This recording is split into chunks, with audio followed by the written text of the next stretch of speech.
अब ब्रिगेडियर साहब was having an affair, an extra marital affair, lieutenant colonel साहब की वाइफ के साथ अफेयर था, and there were sexual relations also. सबसे ज्यादा किस तरीके के केसेस आपके पास आते थे?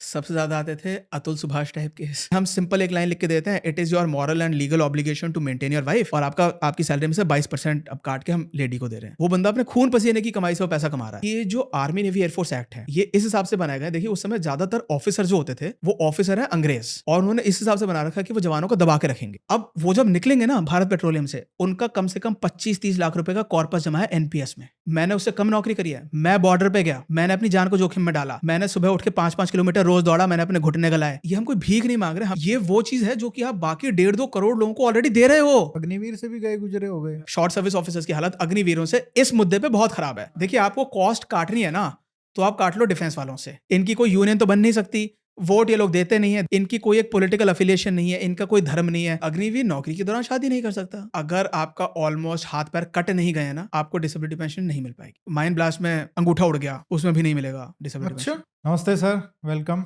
नमस्कार, जय हिंद। कैसे हैं आप? मैं बढ़िया हूँ। तो आप थोड़ा अपना इंट्रोडक्शन दे दीजिए सर। मेरा नाम मेजर कविश अग्रवाल है। मैं इंडियन आर्मी में टोटल 11 साल सर्विस करी है, इंक्लूडिंग 1 ईयर ऑफ ट्रेनिंग। उसके बाद मैं 5 जाट रेजिमेंट में कमीशन हुआ था, 5th battalion of the Jat regiment. और उसके बाद मैंने 8.5 साल आर्मी के जैक डिपार्टमेंट में सर्विस करी है। उसके बाद से निकल करके I am practising in the supreme court and Delhi high court and AFTs as an independent lawyer. I have been struggling to raise concerns about the issues of short service commissioned officers in the Army, Navy, Air Force. That is what I am mostly known about. As a JAG officer जब आपने पूरे 11 साल सर्व किया, तो उसमें सबसे ज्यादा किस तरीके के केसेस आपके पास आते थे? सबसे ज़्यादा आते थे अतुल सुभाष टाइप केस। अच्छा। इस तरीके के मैंने अपने हाथ से कम मेंटेनेंस अलाउंस के, डिवोर्स केसेस के, डोमेस्टिक वायलेंस के केसेस के मेरे ख्याल से 300, 400, 500 केसेस शायद मैंने अपने हाथ से प्रोसेस किए होंगे।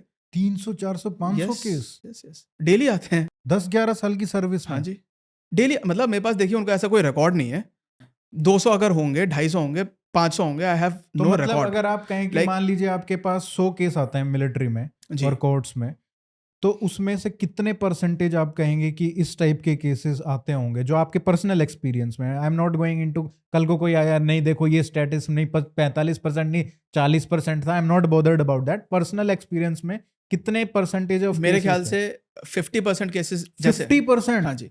मतलब जैसे मैं आपको कमांड हेडक्वार्टर्स की बात बता रहा हूँ, मतलब जो इंडियन आर्मी का जो भी सिस्टम है हायरार्की, तो उसमें कमांड हेडक्वार्टर्स में जो जैक ब्रांच होती है, उसके अगर आप टोटल वर्कलोड देखेंगे, उसमें मेरे ख्याल से 50% फाइल्स होती होंगी मेंटेनेंस अलाउंस केसेस की या मैरिटल डिस्कॉर्ड के केसेस की। तो हमारे ऑफिस में हर हफ्ते में 3-4 ऐसे केसेस आते थे।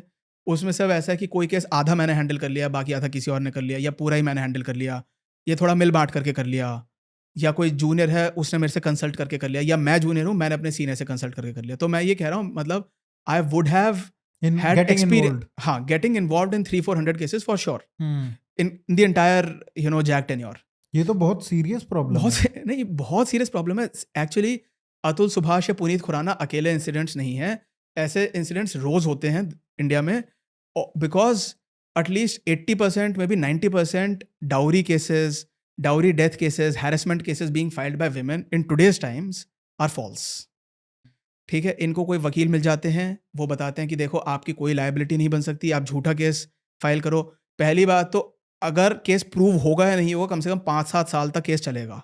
वो जो मर्द है बेचारा, वो इधर उधर के चक्कर काटेगा, वो पूरी तरीके से बर्बाद होगा, वो इमोशनली हैरेस होगा, फाइनेंशियली हैरेस होगा, उसका करियर खत्म होगा। तो आपके लिए क्या बढ़िया, देखो अगर आपको किसी व्यक्ति से दुश्मनी निकालनी है, आप उसका करियर तबाह कर दो। एक बार आपने चिट्ठी लिख दी फौज में कि भाई ये बंदा मुझे प्रताड़ित कर रहा है, आपको सिंपल सी चिट्ठी लिखनी है। लेडीज का बहुत स्टैंडर्ड फॉर्मेट की चिट्ठियाँ आती थी, उसमें वो इधर उधर की कहानी, साहब मेरी शादी 2017 में हुई थी, 2018 में हमें एक बच्चा पैदा हुआ, उसका नाम है अभिषेक, ठीक है, 2019 से इसने मुझे मारना पीटना शुरू कर दिया, फिर ये जब घर पे आता था छुट्टी पे तो मेरे को घुमाने नहीं लेके जाता था, मेरे साथ इमोशनली अब्यूज़ करता था, ठीक है, मेरी मदर फादर को गाली देता था। वो स्टैंडर्ड है, ठीक है। जैसे कि आजकल ये जो कोर्ट में डिवोर्स पेटिशंस होती हैं, या रेस्टिट्यूशन ऑफ कॉन्जुगल राइट्स की जो पेटिशंस होती हैं, या डाउरी डेथ की, या क्रूअल्टी की, ये सब कॉपी पेस्ट मटेरियल होता है।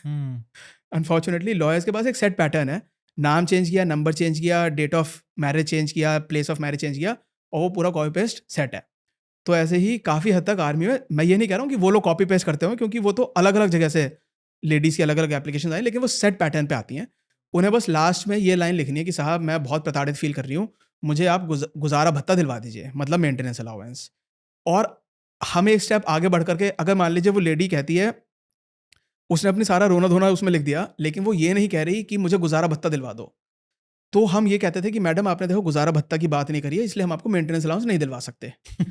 ठीक है। अब मैं ये रोना धोना मैं किसी को ऐसे मतलब नेगेटिवली नहीं कह रहा हूँ, कई इसमें जेन्युइन केसेस भी हैं, कई ladies are genuinely victimised, but substantial number of cases in the army are also untrue, are also false, and we are processing those cases without having any standard parameters for investigation, and we are not able to investigate. अगर army में 50% cases इस तरीके के आ रहे हैं तो imagine करो कि कितना खराब सिचुएशन है। क्योंकि अगर भारत के इस सिस्टम में, कोर्ट सिस्टम में, जुडिशियल सिस्टम में अगर 50% केसेस इस तरीके के आने लग जाएं तो मतलब हाहाकार मच जाएगा देश में कि इसको ठीक करो या कुछ करो इसके लिए। तो इसका कारण क्या है, मतलब इतना क्यों होता है? मैं ये नहीं कह रहा हूँ कि आर्मी में 50% केसेस ही इस तरीके से आ रहे हैं, मैं ये कह रहा हूँ जो हमारे पास जैसे जो फाइल्स आती हैं एक कमांड हेडक्वार्टर्स में, उसमें 50% केसेस शायद इस तरीके के होंगे। मैं ईस्टर्न कमांड की बात बता रहा हूँ, शायद और कमांड्स में मे बी डिफरेंट टाइप के केसेस ज़्यादा आते हों या कम आते हों। कहीं पे शायद ये भी संभव है कि 80% केसेस मेंटेनेंस अलाउंस के आ रहे हो। In order to avoid creating a controversy on this point कि कितने केसेस आ रहे हैं, क्या परसेंटेज है, लेट अस से it is a huge number of cases and you can say it is an alarming figure. क्यों हो रहा है ये? आर्मी में तो एक तरीके से एपिडेमिक टाइप का लग रहा है मुझे ये। हाँ जी। And I am pretty sure कि 15 साल पहले जो आते होंगे वो बढ़ रहा है, मतलब पहले बहुत कम आते होंगे और ये बढ़ रहा है हर साल के साथ। देखिए आर्मी में ना एक ये डिफिकल्टी, एक तो छुट्टी थोड़ी कम मिल पाती है। छुट्टी अब वो पूरे 90 दिन जो एक जवान को ऑथराइज होती है, अगर ऑफिसर को 80 दिन ऑथराइज होती है, मोस्टली केसेस में वो पूरे दिन नहीं मिल पाती है। That is one. सेकेंडली अगर आपको मिल भी रही है तो वो आपको लेटर से जवान की बात कर लेते हैं हम, एक नायक की, उसको एक साल में वो 90 दिन अगर छुट्टी मिल रही है, लेटर से कई बार ऐसे भी हो जाएगा कि 6 महीने हो गए वो बंदा छुट्टी पे नहीं जा पा रहा। अब वो भी फ्रस्ट्रेटेड घूम रहा है, मैडम भी फ्रस्ट्रेटेड हैं, they are sexually frustrated also. और भी कुछ, जैसे मान लीजिए लेडी, वो व्यक्ति वहाँ पे वाक़ई उसकी यूनिट में कुछ इंपॉर्टेंट काम चल रहा है, या तो वो छुट्टी के लिए उस समय अप्लाई नहीं कर पा रहा है, या उसके सीनियर्स उसे जाने नहीं दे रहे। कोई एक्चुअली इंपॉर्टेंट काम है। मान लीजिए कोई वॉर लाइक सिनेरियो है या कोई काउंटर टेररिज्म एक्टिविटी चल रही है और वो बंदा छुट्टी पे नहीं जा पा रहा, उसका कोई रिलीवर नहीं है, तो उसको 6 महीने तक छुट्टी पे नहीं जा पा रहा। अब वो लेडी को समझ नहीं आया कि ऐसा वो क्या काम कर रहा है कि उसे छुट्टी नहीं मिल पा रही, क्योंकि देश और में कोई लड़ाई तो आजकल चल रही है। एक्सपेक्टेशंस भी हो गई हैं, सब लोग देख रहे हैं कि भाई इंस्टाग्राम पे मेरी दोस्त तो ऐसे डाल रही है, आज वीकेंड पे घूमने जा रहे हैं, आज ये कर रहे हैं, आज वो कर रहे हैं, ये ट्रिप ले रहे हैं, वो ट्रिप ले रहे हैं। तो आजकल जो वो एक्सपेक्टेशन है जो उन्होंने सोची होगी जब शादी की होगी, जब वो देखते हैं कि what they go through, this is not what they expected, वो साथ में नहीं रह सकते। कुछ जगह होती हैं जिनको फैमिली स्टेशंस कहा जाता है फौज में, और कुछ जगह ऐसी होती हैं जो फैमिली स्टेशन नहीं होती हैं। ये एक कॉन्सेप्ट होता है पी स्टेशन, एक कॉन्सेप्ट होता है फील्ड स्टेशन। ये अलग डिवीजन है। तो कई जगह ऐसी होंगी जो फील्ड स्टेशन भी है, लेकिन वहाँ पे वो फैमिली स्टेशन भी है। मतलब फील्ड में होने के बाद भी आप फैमिली को वहाँ पे रख सकते हैं। लेकिन कोई जगह ऐसी है जो फील्ड स्टेशन है, वहाँ पे आप फैमिली को नहीं रख सकते। तो अब अगर मान लीजिए कोई ऐसी जगह है जहाँ पे आप फैमिली को रख ही नहीं सकते, एक तो ये प्रॉब्लम, तो मैडम को अकेले रहना पड़ेगा। इसके अलावा ये एक थोड़ा-सा हमारे एडमिनिस्ट्रेशन का फेलियर है। जो प्रॉपर पी स्टेशन है, प्रॉपर 100% पी स्टेशन, जैसे कि दिल्ली, मुंबई, कोलकाता, जैसे I was posted at Kolkata, it is a proper 100% P station, लेकिन वहाँ पे अकोमोडेशन की शॉर्टेज है। तो अब ऐसा है, ये ऑफिसर रैंक में भी होता है और ये जवानों के लिए भी होता है। तो अब जो जवानों के लिए भी अगर अकोमोडेशन की शॉर्टेज है, तो अब उसकी वाइफ 6 महीने से आपका ट्रांसफ़र हुआ है श्रीनगर से दिल्ली में, तो अब ये एक्सपेक्ट करती है वाइफ भी कि देखो हम 2 साल तो अलग रह लिए श्रीनगर में, अब कम से कम दिल्ली आते हम साथ में एक घर में रहेंगे। लेकिन अब आप दिल्ली में आके भी मुझे अपने साथ क्यों नहीं रख रहे हो? दिल्ली में आप अब तो आ गए ना, श्रीनगर तब तो आप ये बहाना देते थे कि देखो जी फील्ड स्टेशन है, या ऐसा कुछ है, मैं आपको साथ में नहीं रख सकता, या ये फैमिली स्टेशन नहीं है। अब दिल्ली में क्यों तुम मेरे को अपने साथ क्यों नहीं रख रहे हो? वो कह रहा है कि मैडम घर नहीं है सरकार की तरफ से अवेलेबल, मैं अपनी तरफ से 4 बार एप्लीकेशन लिख चुका हूँ। मैं सीओ साहब से भी मिल चुका हूँ, मैं कंपनी कमांडर साहब से मिल चुका हूँ, प्लेटून कमांडर साहब से मिल चुका हूँ, लेकिन मेरे को नहीं मिल पा रहा है घर। वो कहते हैं नहीं तुम मेरे को झूठ कह रहे हो, तुम्हारा किसी और से अफेयर चल रहा होगा। मतलब वो सस्पिशन, दिल्ली में सरकारी महकमे में घर की क्या कमी होनी चाहिए? ठीक है, इतनी बड़ी फ़ौज है, फ़ौज के पास ऐसा कैसे हो सकता है कि अकोमोडेशन नहीं हो? But it is true. all government departments suffer from shortage of accommodations, but if I am not wrong, in the army that shortage is more. और फिर इसमें ये है ट्रांसफर्स फ्रीक्वेंटली होते रहते हैं, तो अब इन लोगों को लगेगा कि यार ये मेरे को अपने साथ में नहीं रखना चाह रहा है, तो इसकी वजह से फिर से वो डिफरेंसेस क्रिएट हो जाएंगे। वो लेडी कुछ करेगी, ये बंदा रिटेलिएट करेगा, फिर वो और कुछ करेगी, फिर ये और रिटेलिएट करेगा, मान लीजिए छुट्टी नहीं मिल पाती तो वो राई का पहाड़ बन जाता है। कई बार ऐसे सिचुएशंस होते हैं। और ये मतलब अगर आप वर्किंग हो तो आप हर 2 साल में कैसे उसको एडजस्ट करोगे? वो तो आपकी देखिए, अगर आप वर्किंग वुमन हैं, आपका कोई करियर नहीं बन सकता, तो या तो अपना फैमिली लाइफ पे कॉन्सेंट्रेट कर सकते हैं या अपने करियर पे कॉन्सेंट्रेट कर सकते हैं, दोनों एक साथ नहीं चल सकते। तो यही बात मैंने उस टाइम भी कहा था और मैं बार-बार कहता हूँ कि जिसको अगर फ़ौज का चार्म है, वो ये बात सोच करके आर्मी, नेवी, एयरफ़ोर्स में आए। आर्मी में ज़्यादा प्रॉब्लम है, एयरफ़ोर्स और नेवी में थोड़ा कम फ्रीक्वेंटली ट्रांसफ़र्स होते हैं, लेकिन जिसको आर्मी का शौक है, जिसको इंटरेस्टिंग लगती है और आना भी चाहिए लोगों को, वो ये बात को बिल्कुल ध्यान में रखते हुए आए कि जी हमेशा 2-3 साल में ट्रांसफ़र होगा और मेरा कोई करियर सेटअप नहीं हो सकता लेडीज़ का। और अभी तो मतलब बहुत देर तक वेट भी नहीं करते हैं लोग, जैसे शादी होती है, बहुत सारे ऐसे केसेस मैंने सुने हैं नॉर्दर्न कमांड में, मेरे ख्याल से पता नहीं 50-60 केस होंगे कम से कम, जहाँ पे 6 महीने भी नहीं हुए शादी को और ऑलरेडी डाइवोर्स के लिए फाइल कर दिया है, या फिर इस तरीके का मेंटेनेंस या एलिमनी। आर्मी में भी शादी के 2-3 दिन बाद, 5 दिन बाद, 10 दिन बाद आपको ड्यूटी पे जाना होगा और अगर वो फैमिली स्टेशन नहीं है, obviously lady can not accompany you. अब वो बंदा 3-4 महीने तक, 6 महीने तक उसे दोबारा छुट्टी मिलेगी नहीं। फिर लेडी को कुछ-कुछ बातें आने लगेंगी उसके माइंड में, उसको लगेगा कि इसका कहीं और अफेयर चल रहा है, इसका कुछ और हो रहा है, या ये मेरे में इंटरेस्टेड नहीं है। Obviously all kinds of things will come up. तो इन सब चीज़ों को कैसे प्रिवेंट किया जाए? क्या इस कोई लॉज में चेंज करने की ज़रूरत है? See we should come out of archaic British made military laws. जो हमारे आर्मी, नेवी, एयरफोर्स एक्ट हैं, कितने साल पुराना होगा ये आर्मी एक्ट वाला जो देखिए उन्होंने एक कॉपी पेस्ट किया है ना पक्का ब्रिटिश? कॉपी नहीं, वो हाँ, तो है ही कॉपी पेस्ट। हाँ। एक्चुअली सारे ही लॉज कॉपी पेस्ट थे। 1911 का था पहले का आर्मी एक्ट, उसको हमने कॉपी पेस्ट करके 1950 में कर दिया। जब हमने बाकी सारे अपने कानून कॉपी पेस्ट किए आज़ादी के बाद, हमने उसे भी कॉपी पेस्ट कर दिया। लेकिन हमें ये बात मद्देनज़र रखनी चाहिए कि ये जो आर्मी, नेवी, एयरफोर्स एक्ट हैं, ये इस हिसाब से बनाए गए हैं। देखिए उस समय ज़्यादातर ऑफिसर जो होते थे ब्रिटिश इंडियन आर्मी में, वो ऑफिसर हैं अंग्रेज़, और उन्होंने इस हिसाब से बना रखा है कि वो जवानों को दबा के रखेंगे। अब जवान जो हैं वो ही हमारे खून के भाई हैं, they are our blood brothers, उनका भी रगों में वही खून बह रहा है जो हमारे रगों में रह रहा है। वो शहरों से भी आ रहे हैं अब जो जवान हैं। तो अब उनको दबाने के लिए हमें कानून की ज़रूरत नहीं है, और ये जो है ना, ये कानून काफ़ी वाहियात है। ये मैं ही नहीं कह रहा हूँ, मैंने एक ब्रिगेडियर साहब से बात कर रहा था जैक डिपार्टमेंट के, उन्होंने कहा है कि army act needs an overhaul, उसको पूरा का पूरा बदलने की आवश्यकता है।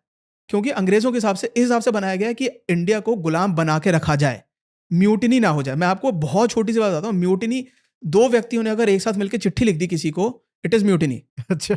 हाँ जी, सेक्शन 37 है आर्मी एक्ट का, इट इज़ म्यूटिनी। एयरफोर्स और नेवी एक्ट में अपने-अपने सेक्शंस होंगे, आर्मी एक्ट का सेक्शन मुझे पता है। अकेला व्यक्ति भी म्यूटिनी कर सकता है, अकेला एक सिंगल पर्सन।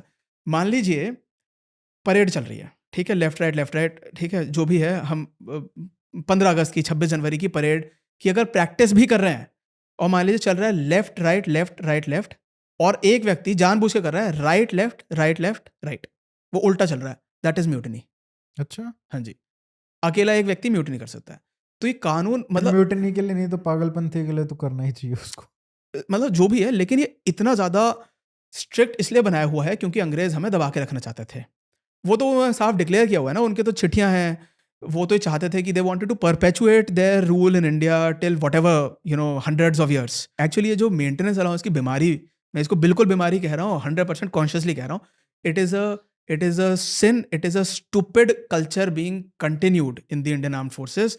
इसके खिलाफ AFT चंडीगढ़ ने रूलिंग भी दी है कि you should stop from interfering into personal lives. एक कोई जजमेंट भी है जिसमें, मुझे नहीं पता वो एयरफोर्स या नेवी की है शायद, जिसमें कोर्ट ने कह रखा है कि the organisation should not get into someone's bedrooms. अगर एक कॉर्पोरल और उसकी बीवी के बीच में झगड़ा चल रहा है, वो उसमें एयरफोर्स का कोई बिजनेस नहीं है कि वो उनकी शादी को रिजॉल्व करने में आए। जो बाकी 140 करोड़ की जनता के लिए नियम है, वो अपना सिविल कोर्ट में जाके अपनी लड़ाई करें। लेकिन ये उसमें, ये अब आर्मी एक्ट में सेक्शन 90 आई है और 91 आई है, उसमें ये मेंटेनेंस अलाउंस का प्रावधान थोड़ा बनाया हुआ है, उसकी वजह से बीमारी है। Army Act definitely needs an overhaul. It needs to be completely, done away with, and a new Army Act as per Indian requirements should be drafted. Army Act and Air Force Act and Navy Act. लेकिन उसको मतलब कोई इसकी दिशा में मेरे ख्याल से सोच भी नहीं रहा है। मैंने भी इसके खिलाफ प्रोटेस्ट करने की कोशिश की थी। In fact I wanted to resign also. from my service because I was being compelled to process these maintenance allowance cases which I felt was completely wrong. हम मेंटेनेंस अलाउंस केस, वो लेडी ने वो चिट्ठी लिख दी जैसा कि मैंने आपको बताया उसके कंटेंट्स हैं, और हमारे पास कोई इन्वेस्टिगेटिंग एक्सपर्टीज नहीं है, हमारे पास कोई अथॉरिटी नहीं है, हमें पता ही नहीं कि रियलिटी क्या है। वो बंदा कई बार ये लिख के दे रहा है कि साहब वो लेडी जो है मेरी वाइफ, वो तो फलाने स्कूल में टीचर की नौकरी कर रही है, वो 20,000 रुपये महीना वहां से कमा रही है, तो अब उसे किस बात का मेंटेनेंस अलाउंस मिलना चाहिए? हम कहते हैं कि नहीं जी सॉरी, आपके पास उसका कोई प्रूफ तो है नहीं। वो कहता है सॉरी मैं नहीं प्रूफ ला सकता, मैं कहाँ से लाऊं प्रूफ? वो अपने कोई गाँव का स्कूल है, 20,000 नहीं 10,000 जो भी है वो अर्न कर रही है, मेरे को उसका प्रूफ नहीं मिल पा रहा, लेकिन हम सिंपल एक लाइन लिख के देते हैं, it is your moral and legal obligation to maintain your wife, और आपकी सैलरी में से 22% अब काट के हम लेडी को दे रहे हैं। वो बंदा अपने खून पसीने की कमाई से वो पैसा कमा रहा है। It is not fair. अगर पाया जाता है कि वो एक्चुअली उसके साथ बदतमीजी कर रहा है, बट क्रूअल्टी वो कर रहा है, पाओगे कैसे जब आपके पास इन्वेस्टिगेशन वो चीज ही नहीं है? आप मैं ये कर कह ही रहा नहीं हूँ कि देखिए पहली बात तो आर्मी के पास इन्वेस्टिगेशन का, इस तरीके की इन्वेस्टिगेशन का कोई एक्सपर्टीज नहीं है। हमारे पास कोई मैन पावर नहीं है, कोई मशीनरी नहीं है, कोई सेटअप नहीं है। We have no wherewithal by which we can investigate that वो लेडी कह रही है कि ये आदमी मेरे पे क्रूअल्टी कर रहा है। हम उस कोई गवाहों को जाके तो सुन नहीं रहे, हम उसके घर पे जाके नहीं पूछ रहे, हम उसके वहाँ के ग्राम के पंचायत से नहीं पूछ रहे, हम रिश्तेदारों से नहीं पूछ रहे, हमने कोई व्हाट्सएप चैट्स नहीं पढ़ी, हमने कोई और चिट्ठियाँ वगैरह नहीं पढ़ी। सिर्फ on the basis of that application by that lady and a simple affidavit submitted by that lady, we are granting maintenance allowance. कहीं ना कहीं जो आर्मी के ऑफिसर्स हैं, जवान हैं, उनके खिलाफ ये मेंटेनेंस एलिमोनी और ये सब मेंटेनेंस के चार्जेस लगाना और वो मेंटेनेंस एलिमोनी लेना वो ज्यादा आसान है, बहुत आसान है टू कंपेयर टू सिविल। बहुत आसान है, बहुत ज़्यादा आसान है जी। मैं ये बता रहा हूँ कि उसको एक चिट्ठी लिखनी है सिंपल कि मेरे साथ मार पिटाई करता है, बदतमीजी करता है, मुझे कोई पैसा नहीं देता है। उसके बाद उसे एक 100 रुपये का एफिडेविट देना है कि उसमें लिख के देगी आई हैव नो मूवेबल और इमूवेबल प्रॉपर्टी। ये हिंदी या इंग्लिश में लिख के देगी, अपने लोकल कोर्ट में जाएगी, वो टाइपिस्ट उसे बैठे हुए मिलेंगे, वो टाइप कर देंगे, उनके पास सेट फॉर्मेट पड़ा है। मेरी उम्र 35 साल है, मैं इस व्यक्ति से शादी की है, ये है सूबेदार, इसकी उम्र 37 साल है, ये मेरे को कोई मेंटेनेंस अलाउंस नहीं देता है, मेरे पास कोई चल या अचल संपत्ति नहीं है, कृपया करके मुझे मेंटेनेंस अलाउंस दिलवाने की कृपा करें। फिर उस बंदे के खिलाफ कार्रवाई स्टार्ट, उसको सीधा नोटिस, उसका करियर खत्म वहीं पे। और मोस्ट लाइकली एटलीस्ट 90% केसेस में maintenance allowance will be simply granted. वो बंदा कुछ भी कहता रहे, इनको एक्चुअली पता नहीं अपने आप को डिफेंड कैसे करना है, इनको प्रूफ रखने चाहिए। वो लेडी की कहाँ जॉब लगी, जब तक अगर बात जितना वो कलेक्ट कर सकता है, जब तक मान लीजिए जब तक कोई डिफिकल्टी नहीं थी हस्बैंड वाइफ के बीच में, ही शुड कलेक्ट प्रूफ्स कि मेरी wife so and so school में पढ़ा रही है, इसके पास सो एंड सो प्रॉपर्टी है। अगर आप मैडम को पैसा दे रहे हो तो कैश मत दो, अकाउंट में डालो। अगर आप उनके लिए कोई चीज़ खरीद के ला रहे हो, उनके अकाउंट में डालो, उनको कहो मैडम अब इस पैसे से खरीद लो। लेकिन आपने क्या किया, मैडम को गहने दिलाने गए। मेरे पास ऐसे बहुत केसेस आते हैं एक्चुअली, क्लाइंट्स लोग पूछते हैं, तो वो कहते हैं कि साहब मैंने इसको 1.5 लाख का हीरे का सेट दिलाया था 2 साल पहले, और ये अब कैसे लिख के दे रही है कि इसके पास कोई मूवेबल प्रॉपर्टी नहीं है। मूवेबल प्रॉपर्टी तो है ना, वो 1.5 लाख का हीरे का हार बेच दे और 1 साल तक अपना गुजारा भत्ता चला ले। गाँव में कितना ही खर्चा हो जाएगा, 1 महीने का 5-10 हज़ार रुपये, बच्चे तो कोई है नहीं, तो 1.5 लाख से अपना एक साल का गुजारा चला ले। लेकिन नहीं साहब, वो झूठा एफिडेविट दे रही कि मेरे पास कोई अचल संपत्ति नहीं है, अचल संपत्ति नहीं है। तो मैं कह रहा हूँ कि आपने पेमेंट किसने किया था उसका 1.5 लाख के हार का? कह रहा है साहब मैंने खुद किया था। अब आप इसको कैसे प्रूव करोगे कि वो मैंने मेरी वाइफ के लिए खरीदा? हो सकता है आपने अपनी गर्लफ्रेंड के लिए खरीदा हो, और वो अब जब लेडी आपके खिलाफ जब कोर्ट केस फाइल करेगी ना, वो लिखेगी कि ये देखो इसने 1.5 लाख का हार खरीदा और अपनी गर्लफ्रेंड को दे रहा है, इसकी गर्लफ्रेंड है सो एंड सो, और इसके नाजायज संबंध हैं उस लेडी के साथ। क्योंकि जब तक वो बात कोर्ट में प्रूव करने के लिए आएगी कि उसके नाजायज संबंध हैं नहीं, तब तक 1-2 साल ऑलरेडी बीत गए, वो हैरेस हो चुका है, उसका अतुल सुभाष जैसा हालत हो चुकी है, he is drained financially and emotionally, he will not be able to defend himself. Maybe he will never be able to prove that I don't have any extramarital affair with anyone else. So you should give money into that lady's account.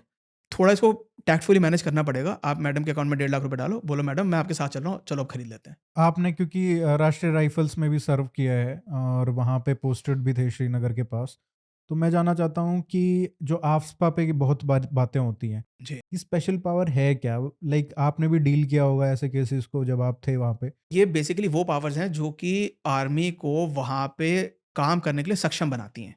नहीं तो अगर एक अपाहिज army वहाँ पे काम नहीं कर पाएगी। अगर मान लीजिए कि टेररिस्ट जा रहे हैं किसी गाड़ी में, आपको पता भी है कि इसमें टेररिस्ट जा रहे हैं, और वहाँ पे आपकी नाकाबंदी है, आपका कोई पेट्रोल लगी है फौज की, और आप अगर उस गाड़ी को रोकने तक की आपके पास पावर नहीं है, तो आप क्या वहाँ पे काउंटर टेररिज्म और काउंटर मिलिटेंसी ऑपरेशंस आप चला लेंगे? मान लीजिए कि वहाँ पे पुलिस वालों से भी कई बार रिफ्ट हो जाती है आर्म्ड फोर्सेस की, अगर मान लीजिए पुलिस वाले कह रहे हैं कि नहीं हम इस गाड़ी को जाने देंगे, फौज कह रही है कि नहीं हम इस गाड़ी को रोकेंगे, तो फिर it is a very difficult situation. और वो लोकल पुलिस मतलब यू हैव टू अगर एनेबल दी आफ्सपा नहीं है तो आपको पुलिस के पास जाना पड़ेगा कि ये करने के लिए। probably yes. हाँ We will be reduced to beggars maybe. We will have to request the civil authorities all the time. मैंने इस पे एक रिसर्च पेपर भी लिखा था आफ्सपा पे, 5 साल 6 साल पहले की बात है। और मैं इस पे क्या जिस्ट था उसका? It is a necessary evil, मतलब evil, बट मतलब इविल भी हम क्यों कह रहे हैं उस सेंस में, क्योंकि क्योंकि वो जो पुलिस के पास पावर है जी वही तो आपको मिल रही है ना आर्मी को। evil इसलिए क्योंकि इसमें कुछ कुछ ऐसी चीज़ें हैं जो कि शायद इतनी डिज़ायरेबल नहीं है। मतलब कि मान लीजिए अगर कभी ऐसा हो कि फौज की कोई एक टुकड़ी जाके किसी को हैरेस कर दे, तो वो व्यक्ति उसके पास अपना कोई खास बचाव नहीं है। लेकिन वो तो आम पुलिस के पास भी तो वो पावर है। वही तो मैं कह रहा हूँ। ये करेक्ट। अभी क्योंकि ये जो डिस्टर्ब्ड एरियाज़ हैं नॉर्थ ईस्ट के और जम्मू एंड कश्मीर के, इसमें अब इन लोगों के एलिगेशंस ये हैं कि फ़ौज इनको मिसयूज़ कर रही है। और तो अब मतलब why create unnecessary controversy in the nation? That is why I am saying it is N evil but it is मुझे नेसेसरी। लगता है कि वो कहीं ना कहीं एक प्रेशर टैक्टिक भी रहता है, क्योंकि बिल्कुल अगर होता आपके होगा। पास पुलिस के पास वो पावर्स हैं और जी, उस आर्मी के पास नहीं है, तो अगर पुलिस नहीं लेगी एक तो एक्शन, क्योंकि लोकल लोग हैं, वही लोकल में से जी, उनको रिक्रूटमेंट भी हुआ है, और ऊपर से प्रेशर रहता है पॉलिटिकल भी, क्योंकि लोगों की वोट चाहिए हर नेता करेक्ट, को, तो नेता करेक्ट, फोन करके कुछ बोल देगा अगर कोई करेक्ट। पुलिस वाला एक्शन भी ले रहा है तो वो भी वहां से भी एक आर्मी को बिल्कुल, आप कर नहीं सकते। बिल्कुल। सी आर्मी इज़ एपॉलिटिकल, बहुत बढ़िया बात है आर्मी के बारे में। By and large at least 99% army is apolitical. मैंने कभी भी कोई पॉलिटिकल टाइप का प्रेशर एक्सपीरियंस किया ही नहीं। Practically I don't know what is political pressure on the army. It is good. हम कोई मतलब नहीं कांग्रेस, बीजेपी, आप या कोई भी पार्टी हो। तो army operates independently. It is very good. It is supposed to be operating independently and that is I think आपने बिल्कुल you have hit the nail on the head कि इसी वजह से आर्मी के लिए ये एफ्सपा बिल्कुल होना चाहिए। अच्छा, इसमें एक बहुत इंटरेस्टिंग कॉन्सेप्ट भी है आपके, जब जब जैग जो डिपार्टमेंट है और जिस तरीके से कोर्ट मार्शल्स होते हैं वहाँ पे जो केसेस ट्राई होते हैं, उसमें बहुत इंटरेस्टिंग है कि वहाँ पे ज्यूरी का भी कॉन्सेप्ट है, राइट? वो ज्यूरी नहीं है एक्चुअली। तो दैट इज जो आप देखते हैं जैसे शौर्य मूवी में या फ्यू गुड मैन में, jury is a different concept. Jury ये है कि ज्यूरी में ये होता है कि आप हैं जज और समाज के कोई 5 7 10 12 सम्माननीय व्यक्ति आपने उठा लिए। वो डॉक्टर साहब हैं, डॉक्टर खुराना। वो बहुत रिस्पेक्टेबल आदमी हैं। समाज उनकी रिस्पेक्ट करता है। उनको यहाँ बिठा दिया हमने, ज्यूरी के एक मेंबर हो गए। ऐसे करके आपने 5 7 10 बढ़िया जो जिनको समाज मानता है बढ़िया व्यक्ति हैं, उनको वहाँ बिठा दिया। अब वो सारी कार्रवाई सुनेंगे कोर्ट में। वो सारा अपना फैक्ट्स पे अपना दिमाग लगाएँगे और वो फिर ये बताएँगे कि हाँ, हमें लगता है कि इस बंदे ने इसको चाकू मारा है या नहीं मारा है। ये हमारी ओपिनियन है। क्यों हमने उनको इसलिए बैठाया क्योंकि हमें विश्वास है कि वो जो बात बोलेंगे वो सच बोलेंगे। वो इंटेग्रिटी है उन व्यक्तियों के पास समाज की नज़रों में। तो ये हो गया जूरी सिस्टम। लेकिन डिसीज़न लेगा वो जज। वो जो एक व्यक्ति वहाँ बैठा है या 2 बैठा है, वो है जज, वो डिसीज़न लेंगे कि ये लोग ये कह रहे हैं, अब वो उस पे अपना दिमाग लगाएगा। वो चाहे तो इनको ओवररूल कर दे, इनकी इनकी ओपिनियन को, या वो उसको ना ओवररूल करे। और क्या सज़ा देनी है, कितनी सज़ा देनी है, या उसको माफ़ करना है या नहीं, वो जैसे प्ली ऑफ पार्डन डालेगा कि मर्सी अपील डालेगा कि साहब मैं मेरे घर में बीवी-बच्चे हैं, मेरे को कम सज़ा दे दो। तो इस पे वो जज अपना दिमाग लगाएगा। वो लोग भी दिमाग लगाएंगे लेकिन ultimately decision will be taken by the जज। Whereas in the court martial, what happens is these 5 guys who are members of this general court martial, they themselves are judges. वो 5 लोग आपस में वोटिंग सिस्टम करके जो भी majority होगी, मान लीजिए 3 व्यक्ति कह रहे हैं कि गिल्टी है, 2 कह रहे हैं कि नॉट गिल्टी है। तो 3 ऑफिसर्स ने गिल्टी कहा तो गिल्टी वाला डिसीजन फाइनल, 3 ने कहा नॉट गिल्टी तो नॉट गिल्टी वाला फाइनल। सारे खुद ही जज हैं। इसमें कोई कोर्ट मार्शल में जूरी सिस्टम नहीं है। वो ये थोड़ा मिथ हो ऑफिसर्स जाती है। नहीं होते वो। ऑफिसर्स होते हैं, आर्मी के ही ऑफिसर्स होते हैं और ये सिस्टम को जल्द से जल्द रद्द कर देना चाहिए। बट 5 लोग डिसाइड कर रहे हैं एक चीज को अपनी विजडम के हिसाब से, and those people have are not related to either of the parties, right? Correct. तो इसमें तो अच्छी चीज है ना ये। अच्छी चीज़ नहीं है क्योंकि इससे एक तो आर्मी की रिसोर्सेज वेस्ट हो रही हैं। मतलब जो काम एक व्यक्ति भी कर सकता है, 2 व्यक्ति भी कर सकते हैं, उसमें 5 व्यक्तियों को आप लगा रहे हैं, ठीक है?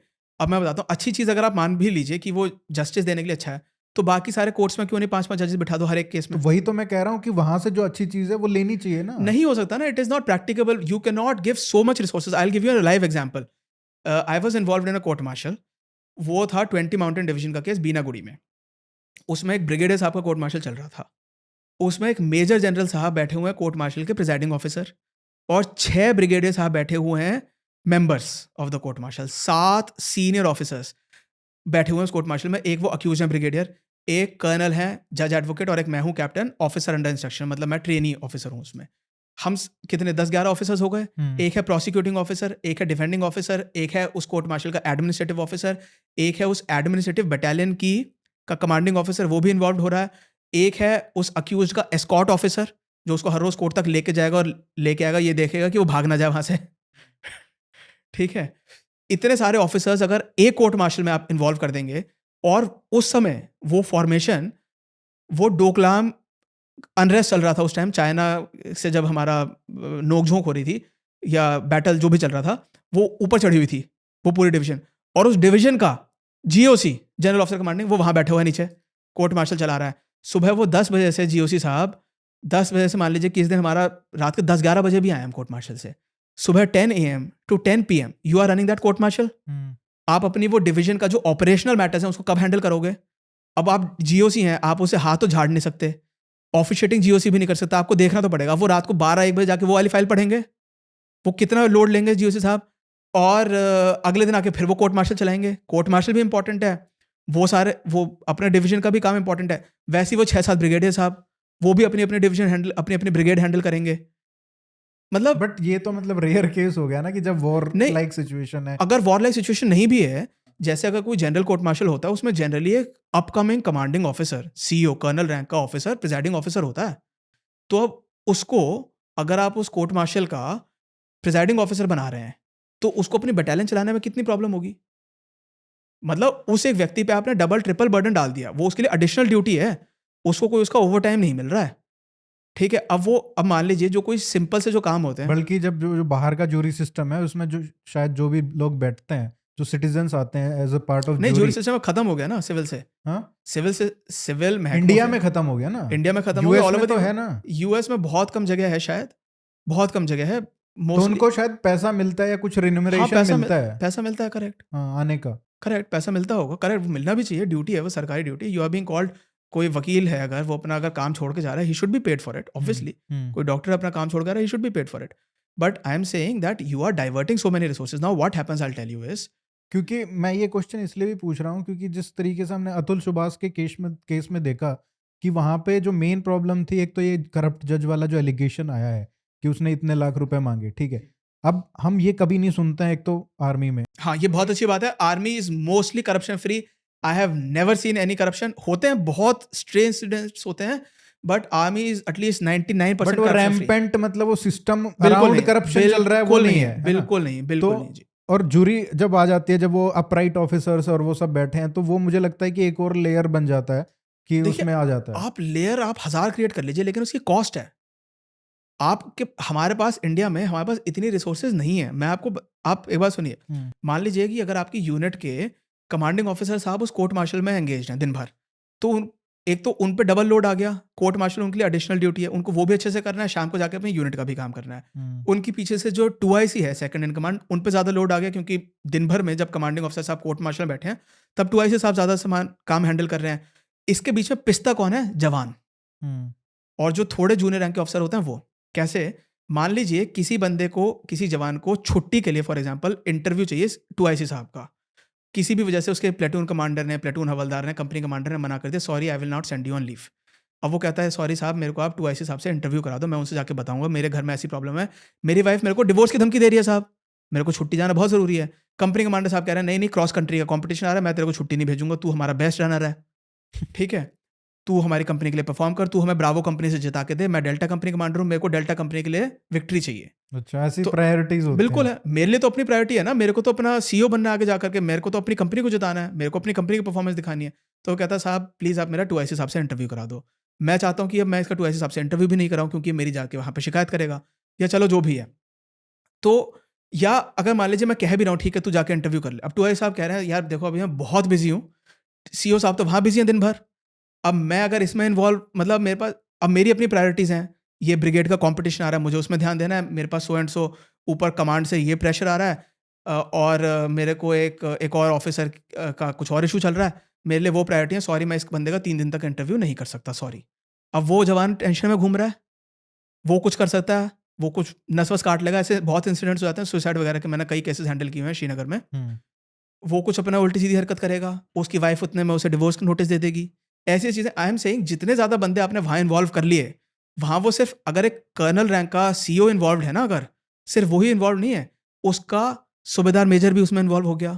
उसके हुँ, जो चहेता सूबेदार साहब हैं वो भी इन्वॉल्व हो गए, उसके एडजुटेंट भी वहाँ पे इन्वॉल्व हो गया, उसकी अब नंबर 1 गाड़ी वहाँ डिटेल हो गई, हुँ। एक आधी गाड़ी स्टैंड बाय में खड़ी है। अच्छा ये भी बहुत सारा बहुत महकमा, आप समझिए मतलब एक कितने सारे गेस्ट रूम कमिट हो गए।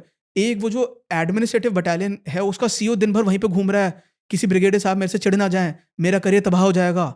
मतलब it is a huge hassle to run a court martial. बहुत बड़ी बीमारी है, मतलब कोर्ट मार्शल को रन करना। हुँ, इट इज़ अ बीमारी, अभी मैं नेगेटिव सेंस में नहीं कह रहा हूँ, इट इज़ अ मतलब इंडियन आर्मी की प्रशंसा करनी चाहिए कि हम इतने कोर्ट मार्शल रन कर लेते हैं। हुँ, बहुत बड़ा, मतलब it is an achievement to just convene and run a court martial. It is in itself an accomplishment, क्योंकि वो कोई एक स्टैटिक कोर्ट नहीं है, वो हम एक बना रहे हैं उसी केस के लिए। हुँ, केवल हमने पहले एक हॉल चुना, हमने अपना पूरा एरिया देखा कि हमारे पास ये जगह है, ठीक है, हम इस एक रूम है कि ऑडिटोरियम है, ये एक हॉल है, हम इसको कोर्ट में तब्दील करते हैं।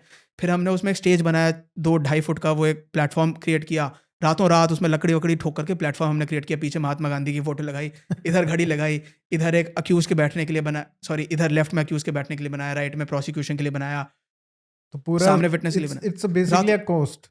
It is a huge effort. Hmm, अब जितने ऑफिसर ऊपर बैठेंगे उतनी उनकी रिक्वायरमेंट्स हैं, उनका बडी सुबह से शाम तक, मतलब there are lot of commitments which go into it. ये 10-12 ऑफिसर तो आपको ऊपर-ऊपर वाले दिख रहे हैं, उतना ही फिर उनके नीचे वालों पे भी बर्डन आएगा। और जितना ज़्यादा मतलब बड़ा रैंक का ऑफिसर है उसका ऑब्वियसली कोर्ट मार्शल हो रहा है, तो उसी लेवल के उतनी ही लोग अच्छा ऐसा यस नहीं होता जैसे हमने शौर्य मूवी में देखा कि ब्रिगेडियर रुद्र प्रताप का कोर्ट मार्शल हो रहा है, तो कोई मेजर जैसे आप जैसे मेजर रिटायर हुए, तो आप उसका केस के खिलाफ लड़ रहे हो, न राइट? देखिए अगर मतलब केस के खि देखिए जो इसमें थोड़ा-सा क्वेश्चन गलत है। हुँ, जो जैग ऑफिसर होता है इंडियन आर्मी में, वो जज एडवोकेट होता है, वो जजेस के साथ बैठता है।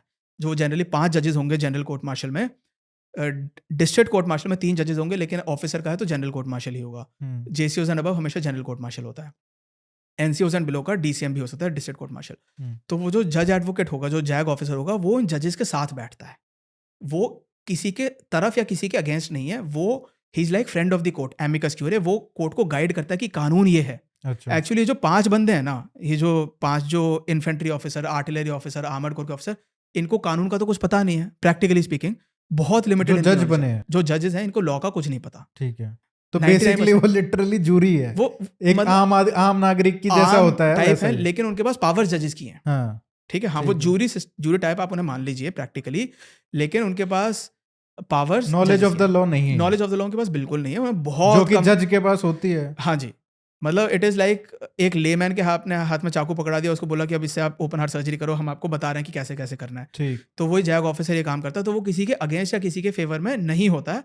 हाँ, कोई बहुत रेयर केसेस होते हैं जिसमें एक कोई जैग ऑफिसर को प्रोसिक्यूटर लगा देते हैं। तो वो उस टाइप में उसके अगेंस्ट है, लेकिन जो तो आपका जैसे सवाल। हमने देखा था जावेद जाफरी वर्सेस राहुल बोस का हाँ जो जी। था उसमें। तो इसमें जनरली एक ही प्रोसिक्यूशन साइड से कभी-कभी लग जाएगा, लेकिन अगर वो ब्रिगेडियर रैंक के ऑफिसर अक्यूज़्ड हैं, तो जो भी जैग ऑफिसर होंगे, उनको ब्रिगेडियर रैंक का होना चाहिए। लेकिन जनरली हमारे पास इतने ब्रिगेडियर्स या इतने कर्नल्स नहीं होते हैं, तो हम एक रैंक जूनियर दे देते हैं और वो कन्वीनिंग ऑर्डर में लिख देते हैं कि because an officer of the appropriate rank is not available, hence a lower rank officer is being detailed and this is fine, there is no but illegality. Brigadier के में मेजर नहीं आ सकता। Major बहुत जनरली नहीं बहुत आएगा। Rare. वो नहीं ही होता, क्योंकि वो ब्रिगेडियर की भी तो कोई इज़्ज़त है ना। वो अभी ही is right now only an accused. Hmm, see he may be innocent, he may be found not guilty, वो निर्दोष साबित हो सकता है। बहुत संभावना है कि वो निर्दोष हों, और कानून में तो जब तक उसे दोषी साबित नहीं हो गए हैं, तब तक निर्दोष माना जाएगा, क्योंकि कानून तो ये है कि भले 99 दोषी व्यक्ति free they are left scot free, but एक निर्दोष व्यक्ति को कन्विक्ट नहीं हो जाना चाहिए। तो no man is guilty no man is guilty till proved guilty, hmm, every person is presumed to be innocent till proved guilty। तो इस समय वो इनोसेंट है, इस समय हम उसकी बेइज्जती नहीं करेंगे। हम उसका जो मिलिट्री रैंक है, वो ब्रिगेडियर है, उन्होंने बहुत मेहनत करके, खून पसीना बहा करके, जी तोड़ मेहनत करके ब्रिगेडियर बने, वो मस्ती में नहीं बने हैं। तो उनकी हम तौहीन नहीं करेंगे किसी मेजर को उनका कोर्ट मार्शल में लगा करके। हुँ। अच्छा ये ब्रिगेडियर कौन थे? क्या स्टोरी है मतलब इनकी पूरी जो आपने बताया कि ब्रिगेडियर थे वो जीओसी वहाँ पे हाँ। उनका वो माउंटेन डिवीजन जो डोकलाम में गई हुई थी, तो ये पूरा जो कोर्ट मार्शल चल रहा था, क्या स्टोरी है ब्रिगेडियर की? देखिए, मैं इसमें with all due respect to everyone, मैं किसी पे कोई लांछन नहीं लगा रहा हूँ। मैं ये भी नहीं नहीं, कह रहा हूँ। Facts of the case. मैं बिल्कुल, हाँ, मैं लेकिन उससे पहले डिस्क्लेमर देना बहुत ज़रूरी है, क्योंकि कई लोग ऑफेंड हो जाते हैं सोशल मीडिया पे, खास तौर से बड़ा आसान है किसी को भी कुछ क्रिटिसाइज़ करना। हमें भी नेगेटिव कमेंट्स मिलते रहते हैं, जिन लोगों को कुछ पता नहीं वो नेगेटिव कमेंट लिख देते हैं। तो मैं ये नहीं कह रहा हूँ वो ब्रिगेडियर साहब दोषी थे या निर्दोष थे, कोर्ट मार्शल का डिसीजन आने के बाद भी मैं ये नहीं कह रहा हूँ। मैं इस केस में था ट्रेनी ऑफिसर, मैं कैप्टन था, ऑफिसर अंडर इंस्ट्रक्शन कहते हैं फॉर्मली उसे, और एक कर्नल साहब थे जज एडवोकेट, क्योंकि किसी ने मेरे ऊपर ये पहले लांछन लगाया हुआ है कि कैप्टन तो ब्रिगेडियर के कोर्ट मार्शल में बैठ ही नहीं सकता। तो मैं ऐसे अज्ञानी व्यक्तियों को एड्रेस कर रहा हूँ इस समय कि कैप्टन भी बैठ सकता है, लेफ्टिनेंट भी बैठ सकता है, मेजर भी बैठ सकता है, कोई भी बैठ सकता है एज अ ट्रेनी ऑफिसर, जो जैग ऑफिसर होते हैं। खैर, तो ये अब ब्रिगेडियर साहब का इन पे आरोप ये था कि he was having an affair, an extra marital affair, जिसको आर्मी की भाषा में ही कहा जाता है stealing the affection of a brother officers wife. तो इनका एक लेफ्टिनेंट कर्नल साहब की वाइफ के साथ अफेयर था, and their sexual relations also, which is very unfortunate. So when the thing was disclosed ultimately, the complaint was filed by the husband of the lady, that is a lieutenant colonel, and so the allegations were found against this brigadier, and a general court martial was convened. General court martial में ये एक major general साहब थे इसके presiding officer, और 6 brigadier साहब पहले थे इसके मेंबर्स, और बाद में एक ब्रिगेडियर साहब विड्रॉ हो गए थे, तो 5 ब्रिगेडियर साहब बचे थे। एलिगेशंस थे उन पे adultery, section 497 of the IPC, जो उस समय मतलब ये 2017 की बात है। That time it was very much an offence and it attracted a imprisonment of 5 years. अभी उसको डीक्रिमिनलाइज कर दिया अडल्ट्री के लिए। अब अगर कोई लेडी अडल्ट्री करती है किसी और व्यक्ति के साथ, तो as a husband you can file for divorce under, that's it. हाँ जी, हाँ जी, under the provisions of Hindu marriage act और मुस्लिम लॉज और क्रिश्चियन लॉज और वट। लेकिन आप इसके लिए क्रिमिनल प्रोसिक्यूशन नहीं कर सकते हैं। पहले भी लेडी के खिलाफ क्रिमिनल प्रोसिक्यूशन नहीं था, पहले क्रिमिनल प्रोसिक्यूशन हो सकता था जो वो अडल्ट्रस आदमी है। That is why this lieutenant colonel has filed this case, has filed this complaint, and a cognizance has been taken off against this brigadier under section 69 of the Army Act, read with section 497 of the IPC, Indian Penal Code, क्योंकि 497 में adultery is a punishable offense with punishable with 5 years of imprisonment। ठीक है। तो अब हमने उनके खिलाफ cognizance लिया, अब उनका कोर्ट मार्शल स्टार्ट हो गया। उनके खिलाफ और भी कुछ आरोप थे कि he was using fake badges like that dagger badge and that commando badge, and he had falsified gradings also in his record of service, probably because of which he was able to secure some promotions for himself। तो अब ये उन पे charges थे, तो initially he was very confident, और उनके खिलाफ कई सारे प्रोसिक्यूशन विटनेसेस आए, and ultimately his daughters consented to be witnesses, and they were going to play video recordings of, अच्छा, उनकी जो लड़कियां थी, हाँ जी, डॉटर्स थी, बेटियां वो थी, लेके आए। हाँ, क्योंकि वीडियो रिकॉर्डिंग कुछ कुछ थी उनके अडल्ट्रस एक्टिविटीज़ की। तो ओह! अब जब वो बच्चियाँ लाने लगी, then he pleaded guilty and he was given imprisonment. हाँ जी, मतलब पहले उनको कम पनिशमेंट दी, फिर उसका रिवीजन हुआ उस कोर्ट मार्शल का, उसके बाद पनिशमेंट बढ़ा दी गई थी। अभी हम थोड़ा बात करते हैं जो आप केस लड़ रहे हैं सुप्रीम कोर्ट में शॉर्ट सर्विस कमीशन का, और उससे रिलेटेड मैं थोड़ा अग्निवीर पे भी बात करना चाहूँगा जो लीगल एस्पेक्ट है। तो शॉर्ट सर्विस कमीशन का जो बेसिक प्रॉब्लम है, एक तो थोड़ा ये समझाइए कि जो पेंशन का स्ट्रक्चर है वो सिविल वर्सेस सिविल और मिलिट्री में भी कुछ डिफरेंशिएशन है क्या? कितना डिफरेंस है वो थोड़ा समझाइए। बहुत डिफरेंस है। देखिए, सिविलियंस है उनके लिए रूल जो पहले होते थे, मैं आपको जीनीसिस से बताता हूँ, हम्म। जो है contributory provident fund of India rules 1962। इसमें यह है कि व्यक्ति जब तक पेंशनेबल सर्विस नहीं करता है, तब तक उसको सीपीएफ मिलेगा। CPF is contributory provident fund. मान लीजिए आपका 1,00,000 रुपये आपका बेसिक पे है, बेसिक पे है मतलब बेसिक प्लस ग्रेड पे, जो कि 6 पे कमीशन के हिसाब से होता था, आपका 1,00,000 रुपये है। तो आप 10,000 रुपये डालेंगे अपने एक सीपीएफ फंड में, और 10,000 रुपये सरकार आपको देगी हर महीने, या वो रिवाइज होता रहता है। सरकार का कभी कभी 14% भी हो जाता है। Employees contributing 10%, government is contributing 14%। तो जैसे ही आपकी सर्विस पेंशनेबल हुई, और इन सिविलियंस के लिए पेंशनेबल है 10 years as per CCS rules, central civil services rules 1972। तो 10 साल तक इनका वो 10-10 हज़ार रुपये ये बंदा खुद कंट्रीब्यूट कर रहा है, और 10,000 रुपये सरकार डाल रही है, तो 20,000 रुपये महीना जमा होता रहेगा उसका। अब वो 10 साल में जो भी फिगर, 1 महीने में 20,000 तो 1 साल में 2,40,000। अब वो उसकी सैलरी बढ़ती रहेगी, थोड़ा-थोड़ा बढ़ता रहेगा, लेकिन मान लीजिए 10 साल में 24 लाख उसमें इकट्ठा हो गया, तो ये उसका पैसा बन गया। हुँ, मान लीजिए 9th ईयर में उस बंदे की डेथ हो गई किसी भी वजह से, वो सर्विस की वजह से डेथ नहीं हुई। तो मान लीजिए 9th ईयर तक 20 लाख रुपए इकट्ठा है, तो 20 लाख रुपए उस व्यक्ति की अनफॉर्चुनेटली अगर डेथ हो गई तो उसकी जो वाइफ़ है उसको मिल जाएगा, ठीक है? 10 साल से अगर ज़्यादा हो गया, 11 साल हो गया अगर उसका, 11वें साल में अगर उसकी डेथ हो जाती है, तो उसकी पेंशन, क्योंकि 10 साल हो गए, पेंशनेबल सर्विस हो गई, तो उसकी वाइफ़ को पेंशन मिलेगी अब, डेथ वाली जो पेंशन होती है। लेकिन फ़ौज में क्या है कि पेंशन जो मिलेगी ऑफ़िसर को, वो 20 साल के बाद मिलेगी, हुँ, 20 साल की कमीशन सर्विस। और जो जवानों को मिलेगी वो है 15 साल के बाद। मान लीजिए 20 साल से पहले या 15 साल से पहले आपकी किसी भी वजह से नौकरी खत्म हो जाती है, तो आपको कोई पेंशन नहीं मिलेगी। इवन मतलब अगर वॉर में है नहीं, या वॉर कुछ। में है तो अलग बात होगी ना, सर्विस की अच्छा, वजह से डेथ हुई है तो पेंशन मिल जाएगी। अच्छा। सर्विस की वजह से होना एक अलग मैटर है, सर्विस के बिना वजह से, मान लीजिए आप 17 साल आपकी कमीशन सर्विस हो गई है, आप पिकनिक पे जा रहे हैं अपनी फैमिली के साथ, गाड़ी का एक्सीडेंट, अनफॉर्चुनेटली आपकी डेथ हो गई। होते होंगे ऐसे केसेस, डेटा निकालना बहुत मुश्किल है, लेकिन कम से कम 100-200 केस आराम से मिल इट्स अ जाएँगे। मैटर ऑफ प्रिंसिपल, या। हाँ जी, 17 साल की कमीशन सर्विस में आपकी डेथ हो गई, which is not attributable to military service, which is not aggravated by military service, आपको कुछ नहीं मिलेगा। ठीक है। कोई पेंशन नहीं मिलेगी, कोई ओल्ड पेंशन स्कीम नहीं मिलेगी, न्यू न्यू पेंशन स्कीम का अब इसलिए रेलेवेंस आता है, ठीक है? आपका बाकी चीज़ें मिल जाएँगी, ग्रेच्युइटी और वो लीव एनकैशमेंट और एजीआईएफ का पैसा, इंश्योरेंस वगैरह का, वो सब मिल जाएगा। एनपीएस इसलिए रेलेवेंट है, परमानेंट ऑफिसर्स के लिए भी। शॉर्ट सर्विस ऑफिसर्स की इसमें समस्या इसलिए आती है, क्योंकि शॉर्ट सर्विस ऑफिसर्स जनरली 10 साल की नौकरी करते हैं, 10 से extendable to 14 years. Short service is army में कई टाइप के कमीशन होते हैं, मेनली परमानेंट कमीशन होता है और शॉर्ट सर्विस कमीशन होता है। इसके अलावा कुछ और एसएल कमीशन, एसईओ कमीशन वगैरह वगैरह, वो बहुत माइनर हैं। तो शॉर्ट सर्विस कमीशन ये होता है जो कि पहले 5 साल का होता था, अब वो बढ़ा के 10 साल का कर दिया गया। एक्चुअली इसका टर्म शॉर्ट सर्विस कमीशन बिल्कुल गलत है, इसको बढ़ा करके सरकार को कोई और टर्म रखना चाहिए, लॉन्ग सर्विस कमीशन या कुछ भी। 9 साल की नौकरी के बाद तो लॉन्ग सर्विस मेडल मिलता है ऑफिशियली, जो कि मुझे भी मिला है। हुँ, आप एक तरफ कह रहे हो कि लॉन्ग सर्विस आपकी हो गई इसलिए हम आपको एक मेडल दे रहे हैं, और कह रहे हैं short service commission. It is completely stupid. 14 साल में लाइफ इम्प्रिजनमेंट भी काफ़ी हद तक खत्म मानी जाती है। 14 साल में राम जी का वनवास भी खत्म हो गया, लेकिन फिर भी 14 साल में उसको शॉर्ट सर्विस कमीशन नहीं कहा जा रहा है। इस टर्म को एज सुन एज पॉसिबल रद्द कर देना चाहिए। तो जो व्यक्ति को 10 साल से, जिसको परमानेंट कमीशन नहीं मिल पाया या उसने ऑप्ट नहीं किया, वो एक्सटेंशन करा के अपनी सर्विस का 14 साल तक नौकरी कर सकता है। इसमें वो ट्रेनिंग का 1 साल मैं इंक्लूड नहीं कर रहा हूँ, और एयरफोर्स की कुछ ऐसी ब्रांचेस होती हैं जिसमें 1.5 साल की भी ट्रेनिंग होती है। तो टोटल उस व्यक्ति ने 15.5 साल देश की सेवा करी। वो 1.5 साल पहले नहीं काउंट करते हैं, पता नहीं क्यों। It is a very stupid principle. जैसे कि नेवी में वो ट्रेनिंग का पीरियड काउंट कर लेते हैं, but it is obviously another scam. It is a money saving tactic. वो 1.5 साल, क्योंकि अगर आप काउंट कर लेते तो आपको ग्रेच्युइटी उस पीरियड की भी देनी पड़ती, उस पीरियड का भी लीव एनकैशमेंट जुड़ता, उस पीरियड के और कुछ बेनिफिट्स जुड़ते हैं।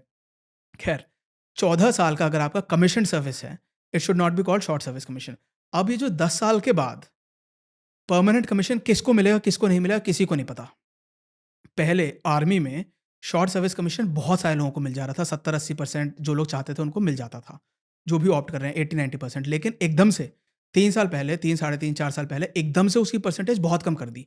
तो अभी ऐसा है, जो कि हाईली डेकोरेटेड ऑफिसर्स भी हैं, उनको भी डाउट है कि मुझे मिलेगा या नहीं मिलेगा। मेरा एक दोस्त है, मैं हर वीडियो में ये बात कहता हूँ कि उसने 2 गोल्ड मेडल उसने ले रखे हैं। जो जैग ऑफिसर्स के 2 मैंडेटरी कोर्सेज होते हैं, उसको दोनों में वो गोल्ड मेडलिस्ट है। वो बंदा रात-रात भर बिना सोए पढ़ाई करता था। उसको भी परमानेंट कमीशन नहीं मिल पाया। उसने अपना जी-जान इसमें झोंक दिया, उसको भी परमानेंट कमीशन नहीं मिल पाया। परमानेंट कमीशन कितनों को मिलेगा, कितनों को नहीं मिलेगा, किसी को कुछ नहीं पता। अभी नेवी में एक रिपोर्ट आई, एकदम से 191 ऑफिसर्स को परमानेंट कमीशन दे दिया। पिछले टाइम बहुत कम लोगों को दिया था। मिलिट्री नर्सिंग सर्विस में जो शॉर्ट सर्विस कमीशन होता है, उसमें इस बार शायद 5% ऑफिसर्स को परमानेंट कमीशन दिया, पिछली बार 30% को दिया था। तो कुछ पता नहीं कि किसको मिलेगा, किसको नहीं पता। ये बिल्कुल आर्बिट्रेरी, विम्सिकल तरीके से चल रहा है। तो जिस व्यक्ति ने अपना जी-जान झोंक रखा है नौकरी में, मेरे पास रोज़ कॉल्स आते हैं, मैं बहुत सारे ऐसे ऑफिसर्स के केसेस हैंडल कर रहा हूँ, उन्हें परमानेंट कमीशन दिलाने के लिए हम लड़ाई लड़ रहे हैं एएफटीज़ में। तो ये तो परमानेंट कमीशन लेने का इतना दौड़ जो है, जी, वो क्यों है? वो इसलिए क्योंकि सबको नौकरी चाहिए। अब आप मान लीजिए मेरी उम्र में 35, 36, 38, 40 साल की उम्र में, 32 साल की उम्र में अगर आप बेरोज़गार हो रहे हैं एकदम से, आपने पूरा अपना जी-जान झोंक रखा है नौकरी में, खून-पसीना आपने बहा रखा है, you have served your Motherland better than anyone else. अब आपको सडनली पता चल रहा है, यार मेरे को परमानेंट कमीशन नहीं मिला, I was expecting all these years. या तो आप मुझे पहले से बताते कि शायद तुम्हारा परमानेंट कमीशन नहीं मिलेगा। बट वो तो हमेशा ही रहता ही है ना। देखिए अब आपने अब सडनली आपका मतलब वो टेन्योर तो है ही कि आपका शॉर्ट सर्विस है, अगर आपको परमानेंट मिल रहा है तो that is a privilege. No, it is not a privilege. Why I will tell you this, हाँ। बिकॉज उस समय 70 80 90% लोगों को परमानेंट कमीशन मिल रहा था। देखिए मैंने दर्शकों के लिए बता दूं, क्योंकि कुछ लोग जो नेगेटिव कमेंट्स लिखेंगे, मैंने कभी परमानेंट कमीशन की उम्मीद ही नहीं रखी, मुझे नहीं चाहिए था। For whatever reason, I have very strong reason, I can talk for half an hour about those reason. लेकिन जिस व्यक्ति को चाहिए था और उसे उम्मीद थी, there is a principle called legitimate expectation. तब उस समय जब हम लोग कमीशन हो रहे थे, हमें लेजिटिमेट एक्सपेक्टेशन थी कि अगर मेरा रिकॉर्ड ऑफ सर्विस ठीक है मोटा मोटा, तो मेरे को परमानेंट कमीशन आराम से मिल जाएगा। तो आपने एकदम से वो रेशो कम कर दिया और कोई भरोसा ही नहीं है। मतलब it is kind of completely arbitrary system. मैं आपको जैक डिपार्टमेंट का बताता हूँ। मेरे कोर्स में 7 ऑफिसर्स ने परमानेंट कमीशन के लिए अप्लाई किया, जो जैक ऑफिसर्स थे, उसमें से 2 को मिला। अगले कोर्स में ऑलमोस्ट सबको मिल गया, और उसके अगले कोर्स में जिसका रिजल्ट अभी 1 हफ्ते 10 दिन पहले आया, 15 दिन पहले आया, उसमें से भी सबको मिल गया। Within a department there is so much discrepancy. अब मैं बता रहा हूँ, वो जो डबल गोल्ड मेडलिस्ट जो मेरा कोर्समेट है, वो जो हमसे बाद वाले कोर्सेज हैं, उनसे बहुत अच्छा ऑफिसर है। हम लोग अभी तक सदमे में है कि भाई इस ऑफिसर को कैसे नहीं मिला परमानेंट कमीशन। तो ये बात ठीक है कि पहले से आपने बता रखा है कि शायद आपको नहीं मिलेगा, but that has to be based on certain parameters. No, it can not be jungle raj, it can not be the whims and fancies of some senior officer who sitting in army headquarters but और वो तो navy और हमेशा air force यही headquarters. होता है, मतलब यहाँ से सारे अवार्ड्स भी ऐसे ही दिए जाते हैं, मैं उस पर टिप्पणी नहीं डिपेंडिंग करूँ। ऑन ऑल किसके फेवर में आप हाँ जी, अच्छा काम कर रहे हो और किसके मुझे नहीं। वो बातें बहुत वो तो गहराई से पता है। कई लोगों को इसलिए भी अवार्ड मिले हुए हैं कि उन्होंने एक ऑफिस दूसरे ऑफिस में शिफ्ट करा दिया, वेराज उन लोगों को ओवरलुक कर दिया गया जो एक्चुअली लड़ाई में गए हुए थे। ठीक है। परमवीर चक्कर तक, मतलब वहां तक भी डिस्क्रिपेंसी है, तो हाँ मतलब जी, ये तो फिर और ही वो छोड़ ही दो। बहुत। और इसमें एक और प्रॉब्लम ये है, there is a cost of opportunity lost. मान लीजिए, let us say I am a very confident lawyer. मुझे लगता है यार कि जो मेरे साथ के बाहर जो सिविलियन लोग हैं, मेरे साथ की एक लेडी थी, लड़की, कॉलेज में। उसका इस समय वो किसी कॉर्पोरेट में है, उसका पैकेज इस समय 80 लाख रुपए है। मैं ही सोचता हूँ यार, मैं तो 12 लाख रुपए के पैकेज पे हूँ, 15 लाख रुपए के पैकेज पे हूँ आर्मी में, वो 80 लाख रुपए कमा रही है। ठीक है, मेरे 6 साल हो गए नौकरी के, मैं बाहर जा करके उसकी तरह किसी और में जॉब करना चाहता हूँ, लेकिन आप मेरे को रिज़ाइन नहीं करने देते हो। There is no right to resign as per army rule 16B और 16C। There is no right to resign. उसमें लिखा है, an officer shall have no right to resign his commission but may submit an application for resignation and whether it is accepted और rejected will be the prerogative of the government. अब आप right to resign भी नहीं दे रहे। अब वो जो 10 साल में, 14 साल में हम रिज़ाइन करके कहीं और बेटर जॉब भी नहीं लगा पाए। अब हमारी उम्र हो गई 40 साल। 40 साल के बाद सरकारी नौकरी के लिए हम ओवर एज हो गए, क्योंकि आप एज रिलैक्सेशन भी केवल 5 साल दे रहे हो। आप इधर से ना कोई पेंशन दे रहे हो। मुझे उम्मीद थी कि मुझे परमानेंट कमीशन मिल जाएगा, आपने परमानेंट कमीशन भी नहीं दिया। सरकारी नौकरियों के लिए ओवर एज हो गया। प्राइवेट नौकरी वाले अच्छा पैकेज नहीं दे रहे। हमारे साथ के दोस्त हैं 80 लाख में लगे हुए हैं, हम जाके वहाँ पे 35 लाख में लगेंगे, हमें ह्यूमिलेशन फील होगी, हम उनके नीचे वालों के साथ काम करेंगे। तो obviously it is a huge issue. और प्राइवेट में भी नौकरी मिलेगी या नहीं मिलेगी, किसको पता। कई लोग ऐसे हैं जो अभी तक बेरोजगार बैठे हैं, जो हमारे साथ के निकले हुए थे। उनकी रातों की नींद उड़ी हुई है, उनको ये टेंशन है हम बीवी बच्चों का पेट कैसे पालेंगे। कई लोगों ने, किसी ने होम लोन ले रखा है, किसी ने कार लोन ले रखा है, किसी ने दोनों लोन ले रखे हैं, किसी ने पर्सनल लोन ले रखे हैं। उनको ये नहीं पता कि हम किस्तें कैसे चुकाएंगे। उन्हें ये डर है कि कहीं वो लोन वाली एजेंसीज हमारे घर गुंडे तो नहीं भेज देंगे। लोगों की रातों की नींद उड़ी हुई है। I am telling you, people are so. मेरे दोस्त हैं, वो बताते हैं भाई रात को नींद नहीं आ रही यार। मतलब परमानेंट कमीशन मिलेगा या नहीं मिलेगा, मिलेगा नहीं मिलेगा, किसी और एग्जाम की तैयारी करूं या नहीं करूं, कहीं कॉर्पोरेट की तैयारी करूं या नहीं करूं, या अब 9th 10th year of service है, इसी में अपने आप को घिस लूं और अपने कमांडिंग ऑफिसर को और प्लीज कर लूं, उसको गिफ्ट ला के दे दूं, उसको कैसे खुश करूं मैं कि वो मेरे को अच्छा कॉन्फिडेंशियल रिपोर्ट लिख दे, फिर भी कुछ नहीं पता मिलेगा या नहीं मिलेगा परमानेंट कमीशन। तो अब ये सारा इशू है। अब इसमें प्रॉब्लम ये है, चलो आपको नहीं भी देना, जो भी आपकी पॉलिसी है, it is a highly debatable policy. कम से कम आप वो तो दो जो एक नॉर्मल सिविलियन को मिल रहा है। अगर मान लीजिए हमारे जैसा कोई भी ऑफिसर, पहली बात तो शॉर्ट सर्विस का कॉन्सेप्ट किसी और सर्विस में नहीं होता है, किसी और सरकारी नौकरी में। ये एक बहुत स्ट्रेंज कॉन्सेप्ट है, और ये ठीक है क्योंकि शायद फौज को यंग रखने के लिए आपको 10 साल या 14 साल तक आप नौकरी करा के, ठीक है। हालांकि इस पे बहुत विवाद है। People are saying that this concept should be scrapped. I also support it should be scrapped, because if you can not do justice to short service officers, you should eliminate this process. लेकिन अगर मान लीजिए कोई civilian है, मान लीजिए आप लग गए आर्मी में एज ए लेफ्टिनेंट, और आपका जो मित्र हैं, आपके जो मित्र यहाँ खड़े हैं, वो लग गए किसी पब्लिक सेक्टर अंडरटेकिंग में, वो लग गए भारत पेट्रोलियम में, what ever analyst for example, और 10 साल में आपने परमानेंट कमीशन का ट्राई किया, बहुत बढ़िया ऑफिसर हैं, आप हर कोर्स में फर्स्ट आ रहे हैं, लेकिन आपका कोई एक कमांडिंग ऑफिसर है, उसको आपकी उससे ज़रा सी कुछ बहस हो गई, क्योंकि आप कह रहे हो साहब सर आप ये बात गलत कर रहे हैं, सर इस जवान को छुट्टी भेजना चाहिए, इस घर में इसके घर में प्रॉब्लम चल रही है, लेकिन सर आप इसको रोक के रख रहे हो क्योंकि आपकी यूनिट का कॉम्पिटिशन आ रहा है। आपके लिए कॉम्पिटिशन ज़रूरी है, लेकिन उसके लिए अपनी शादी बचानी ज़रूरी है। सर आप ये मेरी कंपनी का बंदा है, इस बंदे को सर आप घर भेजो छुट्टी पे। वो सीईओ कहता है नहीं मैं नहीं भेजूंगा घर पे, उसकी वजह से, और आपकी थोड़ी सी उससे आर्ग्यूमेंट हो गई कमांडिंग ऑफिसर से। वो कहता है बेटा अब तू शॉर्ट सर्विस ऑफिसर है, मैं तेरे को पे लूंगा, मैं तेरा रिकॉर्ड खराब करूंगा, I will not recommend you for permanent commission. आपका रिकॉर्ड ऑफ सर्विस खराब, आपको परमानेंट कमीशन नहीं मिलेगा। आप उसका वकील के पास जाएंगे, आप AFT में, हाई कोर्ट में आप केस लड़ेंगे, सुप्रीम कोर्ट तक आप लड़ेंगे, आपको पता नहीं मिलेगा नहीं मिलेगा उसके बाद भी। चलो आप लड़ते लड़ाते आप 14 साल के बाद आर्मी की नौकरी से बाहर निकले, आपको परमानेंट कमीशन नहीं मिला। आपके मित्र हैं भारत पेट्रोलियम में, वो भी 14 साल के बाद उनका मन कराया चलो छोड़ो, मैं ऐसा करता हूँ, मैं कॉर्पोरेट में जाता हूँ, वहाँ पे मेरी सहेली है, वो तो 1 करोड़ के पैकेज में पहुँच गई है, मैं उस पर जाके करता हूँ, मेरे को वहाँ से ऑफर भी आ रहा है डेलॉइट से। अब वो जब निकलेंगे ना भारत पेट्रोलियम से, उनका कम से कम 25-30 लाख रुपए का कॉर्पस जमा है NPS में, न्यू पेंशन स्कीम में। अब आपकी कैसे चलेगी? मैंने उससे कम नौकरी करी है, मैं बॉर्डर पे गया, मैंने अपनी जान को जोखिम में डाला, मैंने सुबह उठ के 5-5 किलोमीटर रोज दौड़ा, मैंने अपने घुटने गलाए, पहाड़ों में मैं गया। आपको तो मैं क्या बताऊं, आपने तो बहुत इंटरव्यूज कर रखे हैं। तो ये NPS भी नहीं है? NPS नहीं है, वही समस्या है। मैं इस पॉलिसी को चैलेंज, पुराना वाला तो खैर है ही नहीं उनके लिए, NPS भी नहीं है, तो हर एक ऑफिसर का 20-25 लाख रुपए का लॉस हो रहा है इसमें। अब इसमें सिर्फ पैसे, देखिए पैसा तो बहुत इंपॉर्टेंट है ही, मुझे 20 लाख दे दो मैं तो बहुत खुश हूँ। किसी भी ऑफिसर जब वो बाहर निकलता है, जिसको home loan, car loan, personal loan की टेंशन है, इनको मेडिकल भी कवर नहीं है, इनको बहुत टेंशन है, जिनकी रातों की नींद उड़ी है, अगर उसको पता हो कि मेरे को 25 लाख रुपए और मिलेंगे। ये तो अग्निवीर से भी गए गुजरे हो गए। मैं तो यही कहता हूँ रोज, शॉर्ट सर्विस ऑफिसर्स की हालत अग्निवीरों से इस मुद्दे पे बहुत खराब है, क्योंकि अग्निवीरों को तो सरकार इतने लाख दे के भेज रही है घर पे। यस, लेकिन अग्निवीरों की भी हालत बहुत खराब है। अब इसमें लोग नेगेटिव कमेंट कर लें, नहीं उस पर जरूरी है डिस्कस करना। बिल्कुल, मैं ये कह रहा हूं इस मुद्दे पे, जो पेंशन का मुद्दा है उस मुद्दे पे, और जो सोशल सिक्योरिटी का मुद्दा है, और जो मेडिकल का मुद्दा है, उस मुद्दे पे शॉर्ट सर्विस कमीशन ऑफिसर्स की हालत अग्निवीरों से बहुत बदतर है। तो शॉर्ट सर्विस कमीशन कितने ऑफिसर्स कितने होंगे देश में? इस समय 10 से 15 हज़ार होंगे, डॉक्टर्स वगैरह को मिला करके। कुछ वो नर्सिंग ऑफिसर्स हैं MNS वाले, उनको मिला के मैक्सिमम 20 हज़ार होंगे। कितना तनख्वाह होती है इनकी, जो लास्ट ड्रॉन पेंशन हो, लास्ट ड्रॉन पे देखिए, एक मेजर की इस समय होगी 1,25,000 के करीब। दिस इज बेसिक पे प्लस DNS अलाउंस। बेसिक पे 82,000 रुपए के आसपास होगा इस समय, और DNS अलाउंस 42-43,000 रुपए, तो 1,25,000। 10 साल या 14 साल की मतलब उसके नहीं, बहुत बाद। डिफरेंस है, क्योंकि 14 साल में आप लेफ्टिनेंट कर्नल बन जाते हैं, 10 साल में आप मेजर होते हैं, तो आप 12-13 साल में लेफ्टिनेंट कर्नल बन जाते हैं। मान लेते हैं कि एंड केस लेते हैं 14 साल की सर्विस कर ली, वहां पे कितनी तनख्वाह होगी? 1,90,000 लगभग, बेसिक पे प्लस DNS अलाउंस। इसके अलावा आपको मिलेगा 15,500 रुपये मिलिट्री सर्विस पे, प्लस ट्रांसपोर्ट अलाउंस। अगर आप क्लास B सिटी में होंगे तो 4,100-200, लगभग 2 लाख मान लें। 2 lakh, 2.25 lakh, house rent allowance वगैरह मिला के 2.5 लाख तो करीब। पेंशन कितनी बनी अगर वैसे हो तो, मिले तो?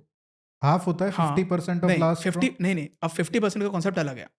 50% के लिए सिविलियंस को भी 20 साल नौकरी करना जरूरी है, और फौज में भी 20 साल नौकरी करना जरूरी है। ये एक चीज़ है जिसमें पैरिटी है। ठीक है। अब यूनिफाइड पेंशन स्कीम के हिसाब से 25 साल नौकरी करना जरूरी है 50% पेंशन के लिए। तो अगर आप यूनिफाइड पेंशन स्कीम का कॉन्सेप्ट माने, उसमें 10 साल मिनिमम जरूरी है फॉर अशोर्ड पेंशन। उसके हिसाब से यूनिफाइड पेंशन स्कीम के हिसाब से अगर आप 14 साल करें तो आपकी 28% बननी चाहिए। ठीक है। 50,000 55,000 रुपए पर मंथ का हर उस ऑफिसर का लॉस है, हर उस शॉर्ट सर्विस ऑफिसर का जो कि 14 साल नौकरी करके गया है। जो हमारी मांग है, अगर उसको सरकार हमारा जो मैक्सिमम मांगा हुआ है ना हमने गवर्नमेंट से, हम मांग रहे हैं NPS and CPF with retrospective effect for every officer commissioned in the army navy air force from 1 जनवरी 2004। पिछले 20 सालों के अगर आप सबको रेट्रोस्पेक्टिव इफेक्ट से दे दें, विद इंटरेस्ट भी दे दें, तब भी सरकार का केवल 2-3 हज़ार करोड़ का खर्चा है। 2-3 हज़ार करोड़, 4,000, बहुत कोई आंकड़े अलग कैलकुलेशन होगी, मैं भी 5,000 करोड़, विच इज पीनट्स। ये हम कोई भीख नहीं मांग रहे, हम कह रहे हैं this is just right to equality. ये वो चीज है जो कि आप बाकी 1.5-2 करोड़ लोगों को ऑलरेडी दे रहे हो, जो सिविलियन जो एम्प्लॉइज सारे सिविलियंस उन सबको ऑलरेडी दे रहे हो आप। एटलीस्ट सेंट्रल गवर्नमेंट का जो एम्प्लॉय है उसके साथ तो पैरिटी होनी चाहिए जो सिविलियन में है। यस, ये एनपीएस सेंट्रल गवर्नमेंट एम्प्लॉय को मिल रहा है, स्टेट गवर्नमेंट एम्प्लॉय को मिल रहा है, स्टेट गवर्नमेंट के अंडर जो पब्लिक सेक्टर अंडरटेकिंग्स है उनको भी मिल रहा है, जो स्टेट गवर्नमेंट के अंडर ऑटोनोमस बॉडीज है उनको भी मिल रहा है, हर एक व्यक्ति को मिल रहा है। जो आप 1.5 करोड़ 2 करोड़ लोगों को ऑलरेडी दे रहे हो वो ही मुझे दे दो बस। जो आप 2 करोड़ लोगों को दे रहे हो वो इन 10,000 लोगों को भी दे दो। तो जो 2 करोड़ को आप दे रहे, अगर ये 10,000 लोगों का अगर मान लीजिए 5,000 करोड़ का बिल बना, तो वो 2 करोड़ लोगों का कितने लाखों करोड़ का बिल बन रहा होगा। आपके उस बिल में 1% इंक्रीज भी नहीं है। अब आप हमें ऐसे हाई एंड ड्राई भेज रहे हो, you are not even giving me medical facilities. मतलब इससे अच्छा तो कम से कम वही 5 साल वाला ही था जो Exactly. Actual short service commission था, कि वो 5 साल में भैया आप अपना घर जाओ Yes. और उसके बाद कुछ कर भी सकते हो। That was the original concept. मैं आपको बता रहा हूँ, their hearts are so dirty. ये जो पॉलिसी मेकर्स हैं, इन्होंने ये भी एक स्कीम लाने की कोशिश करी कि हम 14 साल में ही नहीं छोड़ेंगे, 14 साल के बाद हम एक री एम्प्लॉयमेंट का ऑप्शन देंगे 2+2, तो 14 के बाद +2 16 +2 18 और 18 साल बाद भेजेंगे बिना एनपीएस बिना पेंशन के। ये क्योंकि +2 और कर दिया 20 साल कर दिया तो फिर वो देनी पड़ेगी। हाँ जी, तो this is what is there. अब एक्चुअली में अग्निवीर में भी तो यही है ना कि 4 साल क्यों नहीं किया है, इसीलिए मैं कह रहा हूँ 4 साल क्यों किया है। हाँ जी, क्यों किया है 4 साल, 5 साल क्यों नहीं किया? 5 साल में ग्रेचुटी बन जाती पहली बात, क्योंकि जो भी सरकारी नौकरी कर तो रहा है। यही तो है, 4 साल अग्निवीर क्यों है, 5 साल क्यों नहीं है? Cost cutting.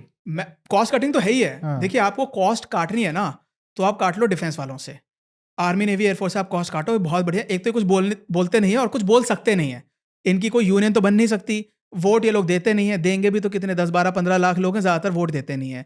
इनकी कोई एक पॉलिटिकल अफिलिएशन नहीं है, इनका कोई धर्म नहीं है, इनको ना हिंदू धर्म के नाम पे खरीद सकते हैं, ना मुसलमान धर्म के नाम पे खरीद सकते हैं, ना हम इनको कुछ टॉफ़ी चॉकलेट बेच के खरीद सकते हैं, ना हम इनको दारू दे के खरीद सकते हैं, ना कंबल दे के खरीद सकते हैं। बिकते तो है नहीं ये लोग, तो वोट बैंक इनका है नहीं, इनकी काटो राइट्स। कॉस्ट कटिंग फौज से करो, लेकिन अग्निवीर इनसे कैसे बेटर होते हैं? अग्निवीरों को जो एनपीएस वाला इशू है उसमें अग्निवीर कैसे बेटर है? क्योंकि उसमें अग्निवीरों को सेवा निधि पैकेज मिलता है, जो बाकी सिविलियन को 14% वो मिल रहा है ना, government contribution in the NPS scheme और in the contributed provident fund CPF scheme. उसकी जगह अग्निवीरों को 30% 30% मिल रहा है। मान लीजिए उसकी बेसिक पे जो भी है 21,000 समथिंग, तो 21,000 का 14% डालेगा सरकारी खाते में, जो भी हुआ वो 2-3 हज़ार 1,500 रुपये समथिंग, 2,800 रुपये समथिंग, और सरकार उतना ही उसका डबल, ऑलमोस्ट डबल से भी ज़्यादा उसका सेवा निधि पैकेज में डालेगी। तो सरकार की तरफ से इनको लगभग शायद मेरे ख्याल से 5,85,000 समथिंग मिल जाता है 4 साल में, जो कि ऑफिसर से काफ़ी लोअर रैंक में। मतलब 4 साल में अगर वो 6.25 लाख रुपए लेके जा रहा है, तो 10 साल में मुझे उसी एवरेज से कम 12.5 लाख रुपए लेके जाना चाहिए। लेकिन अग्निवीरों के साथ भी बहुत अन्याय है।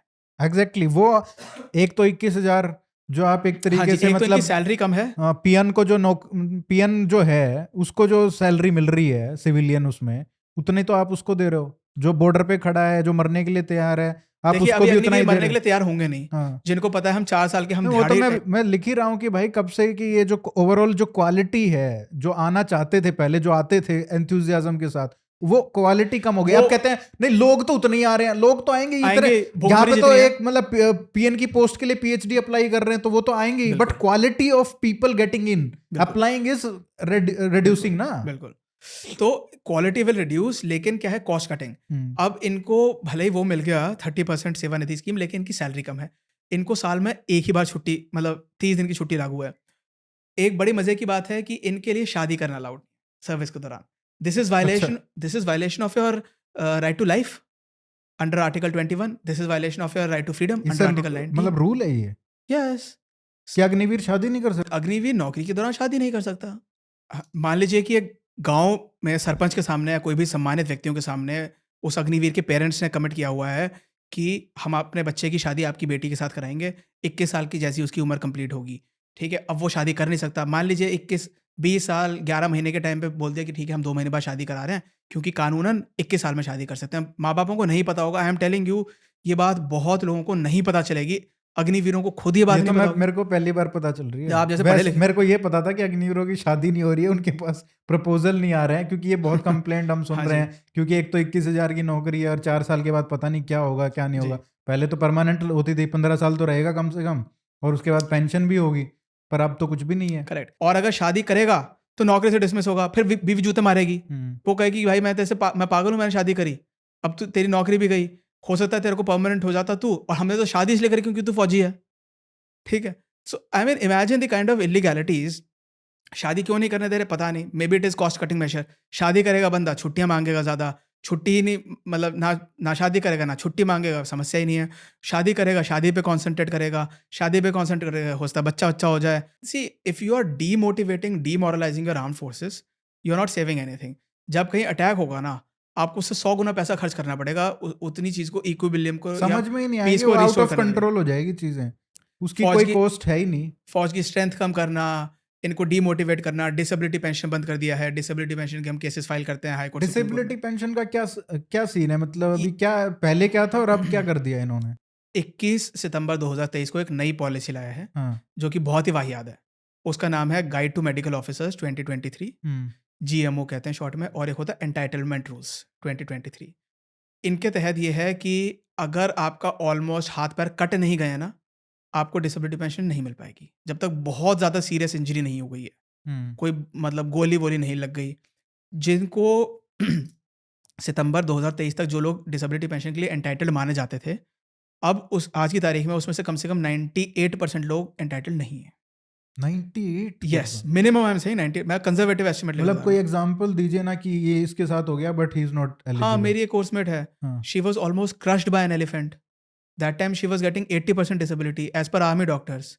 अभी उसका पता नहीं कि उसको कितनी डिसेबिलिटी मिलेगी। मेरे पास ऐसे बहुत केसेस हैं। एक ऑफिसर का फ़ोन आया था, वो कह रहे थे कि मेरे को 52% डिसेबिलिटी पहले बन रही थी मेरी, hypertension plus this thyroid and BP, blood pressure, ऐसी उनकी कोई डिजीज़ थी। अब इनको इन चीज़ों को लाइफस्टाइल डिजीज़ घोषित कर दिया गया है इन 2 डॉक्यूमेंट्स में, जीएम और ईआर 2023 में, और अब इनके तहत मेरी 5% डिसेबिलिटी बन रही है। तो 5% डिसेबिलिटी में प्रॉब्लम ये है कि जब तक आपकी कम से कम 20% डिसेबिलिटी नहीं होती, तो आपको कुछ नहीं मिलता है। तो 5% जिसको मिली वो कोर्ट जाके लड़ भी नहीं सकता। पहले ये था, ये लोग ये कहते थे कि your disability is not attributable to military service और is not aggravated by military service, तो आपको इसलिए हम डिसेबिलिटी पेंशन नहीं देंगे। अब इन लोगों ने क्या किया, ये लोग सारे फौजी लोग कोर्ट में जाके केस जीत के आते थे, क्योंकि ये सरकार का डिफेंस बिल्कुल स्टूपिड होता था। तो सबको डिसेबिलिटी पेंशन देनी पड़ रही थी। तो अब इन्होंने क्या किया कि परसेंटेजेस कम कर दिए हैं। अब अगर ठीक है, वो आपका एट्रीब्यूटेबल तो है, आपकी नौकरी की वजह से तो हुआ है। मतलब वो कोर्ट में तो सारे केस हार रहे थे, इसलिए वहां पे रूल ही चेंज कर दिया। हाँ, अब वो ये है कि आपका भले ठीक है, आपको हाइपरटेंशन हुई है फौज की नौकरी की वजह से, लेकिन ठीक है, हम आपको इस वजह से 5% डिसेबिलिटी दे रहे हैं। 5% का क्या करोगे? 5% का, क्योंकि 20% जब तक हिट नहीं हो रहा, आपकी as per policy you will not get any disability तो पेंशन। कैसे होगा भाई 20% अगर? बहुत मुश्किल है, मतलब मैं आपको बता रहा हूँ, हाथ पैर जब तक नहीं कट गए हैं ना, बहुत बहुत मुश्किल है। आज मतलब very very rare cases. Mind blast के हमारे पास एग्जांपल्स हैं। माइंड ब्लास्ट में अंगूठा उड़ गया, उसमें भी नहीं मिलेगा डिसेबिलिटी अच्छा। पेंशन। हाँ जी। Lifestyle disease, hypertension lifestyle disease, blood pressure lifestyle disease, thyroid lifestyle disease. मैं पूछ रहा हूँ लाइफस्टाइल क्रिएट कौन कर रहा है? लाइफस्टाइल क्रिएट कर रहा है मेरा सुपीरियर ऑफिसर। मैं जवान हूँ, मैं सिपाही हूँ, मैं अग्निवीर हूँ। आपने मेरे को आदेश दिया, बेटा तुम सुबह 4 बजे उठोगे, अपने बैरक्स की सफाई करोगे, उस 5 बजे सुबह पीटी परेड में फॉलो इन होगे, 1 घंटे तक पीटी करोगे, 40 मिनट तक पीटी करोगे, उसके बाद दौड़ भाग करके अपना ड्रिल की ड्रेस लगा के ड्रिल करोगे, उसके बाद अपना नाश्ता करोगे, उसके बाद सो एंड सो काम करोगे, आपको ब्रेकफास्ट में ये मिलेगा, लंच में ये मिलेगा, डिनर में ये मिलेगा। आप तो मेरा लाइफस्टाइल डिसाइड कर रहे हो। मैंने कौन सा अपनी मर्जी से कौन सी चीज़ करी? मेरे को खाने में क्या मिल रहा है आपने डिसाइड किया। मैंने 6-8 महीने तक ऐसे, एक हमारी ऑफिसर्स मेस में ऐसा था, सुबह कभी तो ब्रेकफास्ट में मिल रही है मैगी, कभी मिल रहे हैं तले हुए आलू के पकौड़े, कभी मिल रहे हैं मतलब अनहेल्दी आइटम्स। अब अगर मुझे उससे ब्लड प्रेशर की बीमारी हो रही है, थायराइड की बीमारी हो रही है, पीटी करनी है नहीं करनी आप डिसाइड कर रहे हो। शाम को गेम कौन सा खेलना है आप डिसाइड कर रहे हो। स्ट्रेस कितना है वो आप दे रहे हो मुझे, काम का स्ट्रेस। छुट्टी कब जाना है आप डिसाइड कर रहे हो काफ़ी हद तक। काम क्या करना है आप डिसाइड कर रहे हो। पीटी में क्या दौड़ना है, स्पोर्ट्स में कौन सा गेम खेलना है, 90% things are decided by you. तो लाइफस्टाइल मेरा क्या है? आपने डिसाइड किया है। How it is my lifestyle disease? It is lifestyle disease impose by you on me. Give me my disability pension. और ये बात बताओ, ये इंटरनेशनल लेवल पे हम क्या इमेज प्रोड्यूस कर रहे हैं इस चीज़ की, कि हमारे फौजी वो ऐसी अनहेल्दी लाइफस्टाइल लीड कर रहे हैं कि वो अनफिट हो रहे हैं आर्मी के लिए।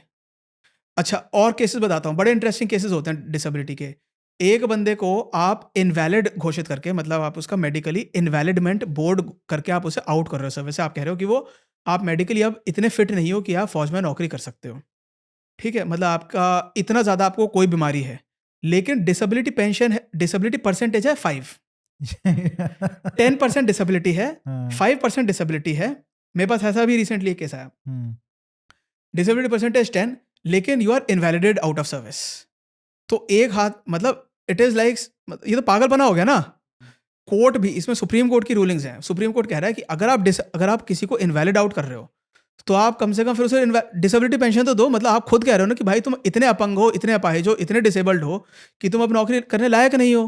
तो इतने ज़्यादा डिसेबल्ड हो, लेकिन फिर 5% का क्या मतलब? हम्म, और मज़े की बातें हैं, 2018, 19, 20 में आर्म फोर्सेस ट्रिब्यूनल्स, जिसको हम एएफटीज कहते हैं, उन्होंने डिसीजन पास किया हुआ है कि भाई मेजर कविश अग्रवाल को, सिपाही भूप सिंह को, सूबेदार राकेश मेहरा को डिसेबिलिटी पेंशन दो विद इमीडिएट इफेक्ट, और बल्कि पिछले 3 साल के एरियर्स दो। हम्म, लेकिन सरकार वो रिलीज नहीं कर रही है। With all due respect to all governments, मैं इसमें बीजेपी कांग्रेस कुछ बात नहीं कर रहा हूँ, मिनिस्ट्री ऑफ डिफेंस किसी पे मैं उंगली नहीं उठा रहा हूँ, लेकिन मैं कह रहा हूँ जिसको कोर्ट कह चुकी है कि आप इसे डिसेबिलिटी पेंशन दो, उसको वो दे नहीं रहे हैं। या तो आप ऐसा करें, अगर आपको नहीं देना तो आप उसके खिलाफ अपील फाइल करें या रिट पिटीशन फाइल करें। अपील फाइल करें एएफटी से सुप्रीम कोर्ट में, रिट पिटीशन फाइल करें आर्टिकल 226 में हाई कोर्ट में। हाई कोर्ट से या सुप्रीम कोर्ट से स्टे ऑर्डर लें। अगर आपको स्टे मिल जाता है डिसेबिलिटी पेंशन में, तो आप ना दें, वो बात ठीक है। लेकिन अगर आपके पास स्टे ऑर्डर नहीं है, तो आप 4-5 साल तक उसे कैसे होल्ड कर सकते हो आप? It is a crime. वो बंदा बेचारा, he is an old man, 45, 50, 55 years का वो ओल्ड मैन है। He is getting some pension, but he needs that disability pension money. He is bound to spend money on his disabilities. You can not withhold that money. 4-5 साल तक आपने उसका पैसा अटका रखा है। ऐसे हज़ारों केसेस पेंडिंग पड़े हैं हम्म। हाई कोर्ट्स में। This is completely pathetic. It should be overruled as soon as possible. Sir thank you so much, आपने इतने अच्छे से एक्सप्लेन मोस्ट किया। वेलकम। बट आखिरी में क्या कुछ मैसेज आप देना हाँ चाहेंगे? जी, मैं ये कह रहा हूँ, देखिए armed forces, army, navy, airforce, जैसा कि मैंने स्टार्टिंग में भी कहा था, these organizations are heads and shoulders above anyone else. तो लेकिन मैं ये सरकार के अगेंस्ट नहीं हूँ, मैं मैं फ़ौज के अगेंस्ट नहीं हूँ, आर्मी, नेवी, एयरफोर्स के डेफिनेटली अगेंस्ट नहीं हूँ। मैं तो इनका बहुत बड़ा सपोर्टर हूँ, बहुत पेट्रियाटिक हूँ, बहुत मैं अपनी जान लुटाने को तैयार हूँ अपनी फ़ौज के लिए या देश के लिए। लेकिन ये पॉलिसीज़ गलत हैं। या पॉलिसीज़ गलत हैं, या उनका इम्प्लीमेंटेशन गलत है, एग्जीक्यूशन गलत है, या कुछ डिसीजंस गलत ले लिए गए हैं, इनको हटाना चाहिए। Actually if you care about Indian army, about arm forces, तो आप चाहोगे कि ये सब जो गलत हो रहा है, जो उस इंस्टीट्यूशन को डैमेज कर रहा है, तो उसको चाहोगे कि आप वो ख़त्म हो वो बिल्कुल, सारी तभी तो चीज़ें? हम उसके लिए आवाज़ उठाते हैं, तभी तो बिल्कुल। हम कोर्ट कचहरी में लड़ाई लड़ते हैं। मैं ये कह रहा हूँ कि ये जो पॉलिसीज़ हैं, इन्हें चेंज करना चाहिए। देखिए, एक आर्मी का जो बंदा है, नेवी एयरफोर्स वाले भी काफ़ी हद तक, और आर्मी में मैंने नौकरी करी है तो बता रहा हूँ कि ये कितने सैक्रिफाइसेस, कितने कॉम्प्रोमाइज़ेज़ करके गुज़रते हैं। Actually 99% people are very good, okay, in the army, navy, airforce. उनका रिकॉर्ड क्लीन रहता है, उन्हें कोई कभी पनिशमेंट नहीं काटी। वो 15 साल मान लीजिए एक जवान ने नौकरी करी, तो ऐसे कम से कम शायद 95% जवान्स होते होंगे जिन्होंने 15 साल नौकरी करी, उसमें वो शायद 40-50 बार अपने घर छुट्टी पे गए, वो एक भी दिन लेट नहीं हुए। वो एक बार भी उन्होंने अनऑथराइज़्ड दारू नहीं पी। एक बार भी उन्होंने झूठा बहाना बना के हॉस्पिटल में भर्ती नहीं हुए। आप हुँ। सोचिए, सिविलियन से कंपेयर करिए, कितने बढ़िया लोग हैं ये, ठीक है? वो कुछ एक आधे परसेंट, ठीक है, वो हर जगह परफेक्शन नहीं हो सकती, लेकिन इतने बढ़िया लोग हैं और कितना सैक्रिफाइस, कितना कॉम्प्रोमाइज़ कर के अपने जीवन जीते हैं। परिवार से अलग रहते हैं, नई-नई शादियाँ होने के बाद अलग हो जाते हैं, पेरेंट्स से अलग रहते हैं, सुप्रीम सैक्रिफाइस करते हैं, जान लुटाते हैं देश पे। जो बाकी सिविलियंस होते हैं, वो अपने घर के जनरली पास में ही रहते हैं। हुँ। पुलिस वालों की ड्यूटी भी टफ़ होती है, लेकिन वो जनरली अपने घर के पास में रह के ड्यूटी करते हैं। उनके भी बहुत अलग-अलग इश्यूज़ होते हैं, मेरे पास वो भी आते हैं एज़ क्लाइंट्स।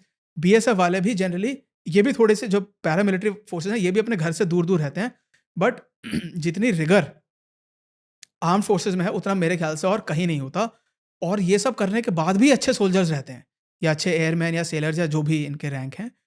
तो मैं ये कह रहा हूँ, इसलिए इन पे ये अत्याचार या इनके खिलाफ गलत पॉलिसी मुझे बहुत चुभता है। हुँ। आप ये देखिए, प्रैक्टिस में या जो इंटर कंपनी कॉम्पिटिशन में ये लोग जान लुटाने के लिए तैयार हैं, जब दुश्मन से लड़ाई होगी तो ये क्या करेंगे? उनकी छाती पे बैठ करके उनका सीना फाड़ दें। हुँ। अगर एक इंडियन आर्मी के सोल्जर को फ्री हैंड दे दिया जाए ना, जो बंदे अपनी जान लुटाने को तैयार हैं। मेरे साथ एक था बंदा 5 जाट में, उसके घुटने ऑलमोस्ट जवाब दे चुके थे। He was a star player of our volleyball team of our company. वो कहता है, साहब मैं कंपनी के लिए खेलूँगा, भले ही मेरे घुटने जाएँ। साहब कोई बात नहीं, फ़ौज मेरा देखभाल कर लेगी। उनको इतना भरोसा है। और अब फौज से ऐसा हो रहा है कि उसको डिसेबिलिटी पेंशन भी नहीं मिल पाएगी। वो तो खैर बहुत पुरानी बात हो गई। ये तो मतलब वही है जो कॉन्ट्रैक्ट है बिटवीन, एक तरीके से कहते हैं सिटीजन्स, क्योंकि वो इलेक्ट करते हैं सरकार को और वो भेजते हैं कि तुम हमारी रक्षा करने के लिए बॉर्डर पे जाओ। तो ये तो contract between citizen and soldier जो है उसका ब्रेकडाउन हो रहा है और कुछ नहीं है। देखिए एट द फंडामेंटल बात ये लेवल है, ये वही है। बिल्कुल this is not honest terms of service that you are engaging in. I agree with this. मेरे हिसाब से देखिए ये है कि जो हम लोग जो सैनिक हैं, फौजी लोग हैं, वो सिविलियंस की रक्षा करते हैं। अब हमारी बारी है सिविलियंस की। एज एन एक्स फौजी मैं कह रहा हूँ, अब मैं सिविलियन हूँ, तो मैं ये कह रहा हूँ, हम यहाँ पे इतने बढ़िया पॉडकास्ट कर रहे हैं, इतने आलीशान रूम में बैठे हैं, हम अपने घरों में एसी या हीटर चला के इसलिए बैठते हैं क्योंकि वो जो सरहद पे फौजी खड़ा है ना, उसके पास एसी या हीटर नहीं होता। काफ़ी हद तक उनको कभी कुछ सुविधाएं दे दी जाती हैं, काफ़ी हद तक दे भी दी जाती हैं, फिर भी सर्दी और गर्मी और सब चीज़ों का उन्हें सामना करना पड़ता है। धूप, आंधी, बारिश, तूफान, फ्लड, साइक्लोन्स में वो बचाने जाते हैं।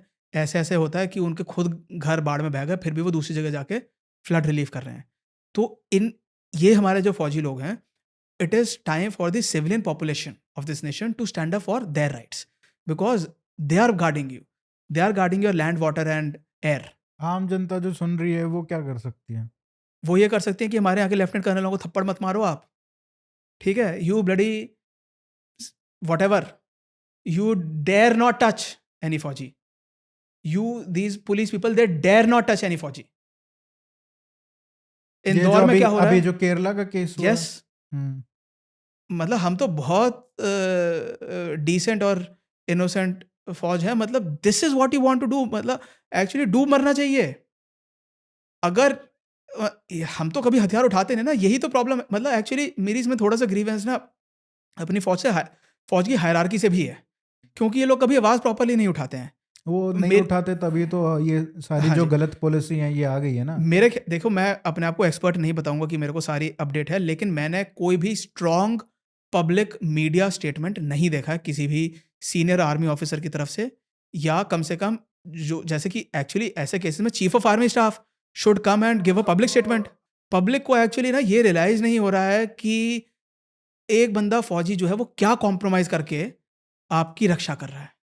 मैंने एक वीडियो बनाया था लेफ्टिनेंट कर्नल और डिस्ट्रिक्ट मैजिस्ट्रेट को कंपेयर करते हुए, तो किसी एक ने लिख रखा है कमेंट में कि ग्लोरीफाइड चौकीदार। मैं उस वीडियो में ये कह रहा हूँ कि जो लेफ्टिनेंट कर्नल्स हैं वो लेफ्टिनेंट कर्नल रैंक में अगर रिलीज हो गए as short service officers, they are very fitting and competent to be given the rank of district magistrate. उनके लिए रिजर्वेशंस होने चाहिए। इस बात को मैं तहे दिल से बिलीव करता हूँ। तो किसी ने ये कमेंट लिख रखा है कि ये ग्लोरीफाइड चौकीदार या glorified security guard can not be made ruler. मतलब आप कह रहे हैं कि ये जो लेफ्टिनेंट कर्नल रैंक का अगर कोई ऑफिसर रिटायर हुआ है, रिलीज हुआ है 14 साल बाद, शॉर्ट सर्विस ऑफिसर, वो एक ग्लोरीफाइड चौकीदार है या सिक्योरिटी गार्ड है, और जो डिस्ट्रिक्ट मैजिस्ट्रेट है वो रूलर है। तो आप एक चौकीदार को रूलर नहीं बना सकते just because is a glorified चौकीदार। ये मतलब कहीं ना कहीं समाज में कुछ ऐसे तत्व हैं। देखो, by and large the public respects फौजीज, लेकिन कहीं ना कहीं कुछ ऐसे तत्व हैं जिनकी नज़रों में फौज की कोई इज्जत नहीं है। मतलब how can you think of throttling a serving lieutenant colonel? It is beyond my imagination. There should be strictest action against these people in the quickest possible manner. But in addition to that, there should be a joint statement, maybe from Army, Navy, Air Force, but at least from the Army, from the concerned headquarters. There has to be some kind of a statement to restore the faith and trust of the people in the genuineness and effectiveness and efficiency of the Indian Army. जो ये सारी गलत policies आ रही हैं कोई भी आवाज नहीं उठा रहा है। मतलब इवन अग्निवीर पे सब जो लोग सर्व कर रहे हैं वो देख पा रहे हैं ना। जी, आप किसी भी कर्नल लेवल, ब्रिगेडियर लेवल, जो भी सर्विंग वो ऑफिसर्स प्रोटेस्ट हैं नहीं कर रहे हैं। जो इंटरेक्ट कर रहे हैं इन लोगों के साथ, जो हैंडल कर रहे हैं अग्निवीर को, उनको पता है ना what they are dealing with, Yes, right? yes, yes, कोई yes. बोल रहा है? कोई नहीं बोल रहा है। आर्मी लीडरशिप को नहीं पता है क्या? बट सबको, Obviously. मुझे लगता है कि सबको वही एक सरकार के खिलाफ नहीं बोलना है, पॉपुलर सरकार है, या फिर कुछ पोस्ट रिटायरमेंट बेनिफिट्स चाहिए, गवर्नर बनना है रिटायरमेंट के बाद, या कुछ और करना है। तो ये मतलब वही है, मेरिट कॉम्प्रोमाइज्ड है कहीं ना कहीं। मेरिट कॉम्प्रोमाइज है नहीं। एक्चुअली हमारा स्ट्रक्चर भी थोड़ा स्टीप है आर्मी का। इसमें काफ़ी हद तक लोग सुपरसीड हो जाते हैं, वेरा सिविल सर्विसेज में स्ट्रक्चर काफ़ी प्लेटो टाइप है, इसमें पिरामिड टाइप है। तो इसमें काफ़ी ज़्यादा ऑफिसर्स में से ही कुछ मतलब काफ़ी ज़्यादा में से कुछ ही ऑफिसर छट के ऊपर जा पाते हैं। तो अब उसमें यह है यहाँ कि तो बुरा हाल ये है कि जो रिटायर्ड आर्मी चीफ है जो बुक लिख रहा है उसकी बुक निकल गई है और वो रुक गई। हाँ, आप उनकी बात कर रहे हैं जो जनरल राव ने जो उन्होंने जो उन्होंने ये हाँ लिखा जी, हाँ जी। कि भाई इसमें जो अग्निवीर थी वो हमारी पॉलिसी नहीं थी, वो पीएमओ से डायरेक्शन करेक्ट, आया था, राइट? Correct, correct. उस वो इंटरव्यू आते ही, वो स्टेटमेंट बाहर आते ही उनकी बुक वो को निकल चुकी सस्पेंड करा थी, दिया गया। हाँ जी, सस्पेंड कर दिया। आज कितने साल हो गए, वो बुक नहीं आई है अभी तक। I am aware. तो हाँ जी। ये हाल है, तो कोई क्यों बोलेगा? अब उनका वो उन बेचारे, उनको कोई पोस्ट रिटायरमेंट कुछ मिलेगा भी नहीं, उन्होंने ऐसा लिख दिया तो। तो अब ये सारे जो पॉलिटिकल अपॉइंटमेंट्स भी इस तरीके से हो रहे हैं कि आपको सुपरसीड कर दिया जाएगा अगर आपने स्टैंड लेने की कोशिश की। Same thing happened with general VK Singh, जब कांग्रेस की सरकार थी, और अभी भी सुपरसीड हो रहे हैं। तो general VK Singh. General VK Singh के साथ जो उन्होंने किया अच्छा, कांग्रेस जी, की सरकार के टाइम पे, उनका जो उन्होंने अपनी जो बुक में लिखा है जी। कि भाई छत्तीसगढ़ में हाँ, हाँ, ट्राइबल करेक्ट, एरियाज में करेक्ट, करेक्ट, करेक्ट, यस। सरकार ने, चिदम्बरम ने मुझे ये बोला था कि हुँ, आप आर्मी भेजो, और ओके, मैंने मना कर दिया कि वो पैरामिलिट्री का परव्यू काम है, है। हम नहीं कर सकते, जी, आर्मी नहीं जाएगी सिटीजन्स के साथ डील करने के लिए। हुँ, एंड देन वो पूरा जो उनका उनके साथ जो ओके, शुरू हुआ काम, करेक्ट, करेक्ट, ठीक है, करेक्ट। वो उन्होंने अपनी बुक में लिखा है। तो अब वही है यहाँ पे कि कोई, उसके बाद मुझे नहीं लगता कि कोई भी आर्मी चीफ ने कोई इस तरीके का स्टेप लेने की कोशिश की है। आई डोंट नो। एक्चुअली देखिए, बहुत ज़्यादा सीनियर लेवल की बातें हैं। मैं ये नहीं कहूँगा कि मुझे इन चीज़ों का अच्छे से नॉलेज है। I retired as a major. I did interact with brigadiers and major generals on several occasions. लेकिन ये इतने हाई लेवल की पॉलिटिक्स भी होती होगी इसमें कुछ हद तक, मतलब कि पॉलिटिक्स मतलब नॉट एज वो national level BJP Congress type politics, लेकिन कुछ जो ऑफिस पॉलिटिक्स टाइप हो जाती होगी। तो अब वो बातें मुझे इतनी गहराई से नहीं पता है। Lieutenant general, general in but I M कैसे। टॉकिंग जनरली, मतलब अगर आप किसी भी ऑर्गेनाइजेशन में जो बहुत अच्छे से काम कर रही है, बहुत कॉम्पिटेंट लोग हैं, लेकिन उसमें भी अगर आप बेस्ट, एक ऐसा सिस्टम नहीं है जहाँ पे आप बेस्ट को रिवॉर्ड कर रहे हो मेरिट के हिसाब से, हाँ, राइट? वो मैं मानता हूँ। कॉम्पिटेंस के हिसाब से अगर वो टॉप पे नहीं जा पा रहा है, और यस, बहुत होता है, मतलब ये बहुत ऑफिसर्स हैं जो बोलते हैं कि जो सबसे मतलब जो बढ़िया ऑफिसर्स होते हैं वो कर्नल रैंक से ऊपर नहीं जा यस। पाते, this is right? This is काफ़ी हद तक ट्रू है ये बात। बहुत बहुत होता क्योंकि है। इसको कहते हैं साइकोफेंसी। हाँ। साइकोफेंसी मतलब अपने सीनियर्स को खुश रखना, अपॉर्चुनिस्टिक बिहेवियर। तो भाई अगर आप इस तरीके से ब्रिगेडियर, मेजर जनरल, जनरल, अगर वहां पे इस तरीके के लोग नहीं जा पा रहे हैं जो मोस्ट कॉम्पिटेंट हैं, राइट, मेरिट बेस्ड नहीं जा पा रहे हैं, तो ऑफ कोर्स आप एक्सपेक्ट नहीं कर सकते कि वो लीडरशिप उस तरीके से बिहेव करेगी जिस तरीके से आप चाहते हो आइडियली। हाँ जी, मेरे हिसाब से काफ़ी हद तक कॉम्पिटेंट लोग भी जा रहे होंगे, नहीं काफ़ी जा हद रहे तक हैं, नहीं इट्स भी जा नॉट रहे होंगे। हाँ सी, जी, वही अग्निवीर वाली बात आ गई ना, कि जो ओवरऑल क्वालिटी थी वो डिक्रीज हो गई, यस, बट लोग तो जा ही रहे हाँ हैं। जी, तो वो ऐसा नहीं है कि वो लोग आर्मी में है तो वो कॉम्पिटेंट नहीं होंगे, जी, of course they will be, but overall I am हाँ जी, सेइंग, ओवरऑल यस, मतलब अगर आप कंपेयर करो एक मेरिट बेस्ड सिस्टम यस, और एक ऐसे सिस्टम में, यस, कॉम्प्रोमाइजेस होंगे, यस। वो मैं कह रहा हूँ। हाँ जी, मेरिटोक्रेसी जो होना चाहिए, उसकी जगह मतलब साइकोफेंसी के बेसिस पे ज़्यादातर सिलेक्शंस हो जाते हैं, ये बात सही है। Sir thank you so much, आपने पूरे विस्तार से चीज़ों को एक्सप्लेन किया। बहुत सारी चीज़ें हैं जो मेरे ख्याल से रह गई हैं, तो हम कभी फिर से ले सकते हैं उन सब एनी टाइम। टॉपिक्स को। बट आपने बहुत सारे इश्यूज हैं जो आर्मी रिलेटेड हैं, जो अगर ठीक हो जाएं तो आर्मी की जो क्वालिटी है, जो चीज़ें हैं, वो बहुत अच्छी होंगी, और ये हर सोसाइटी में हर सिटीज़न को ये इससे कंसर्न होना चाहिए।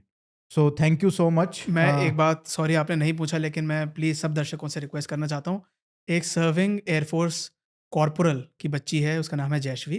तो इसका प्लीज़ इस बच्ची के लिए डोनेट करें, जो भी व्यूअर्स हैं। ये 100% जेन्युइन केस है, क्योंकि कोई भी अगर फ्रॉड करता है, उस बच्ची को एसएमए है, एसएमए मतलब स्पाइनल मस्कुलर एट्रोफी, और एम्स के 5 डॉक्टर्स ने सर्टिफाई करके दिया है कि उस बच्ची को एक ऐसा इंजेक्शन चाहिए जिसकी कीमत 14 करोड़ 20 लाख रुपए इंडियन करेंसी में, 1.7 मिलियन यूएस डॉलर्स। इसका नाम है ज़ोलजेंस्मा जीन थेरेपी। तो अब उसके लिए वो क्राउड फंडिंग करने की हम कोशिश कर रहे हैं। हमने इनका केस सुप्रीम कोर्ट में फाइल किया है। तो कैसे लोग डोनेट कैसे करेंगे? कोई भी डोनेट कर सकते हैं, हम आपको उसका लिंक दे देंगे, डोनेशन का जो लिंक है, क्यूआर कोड।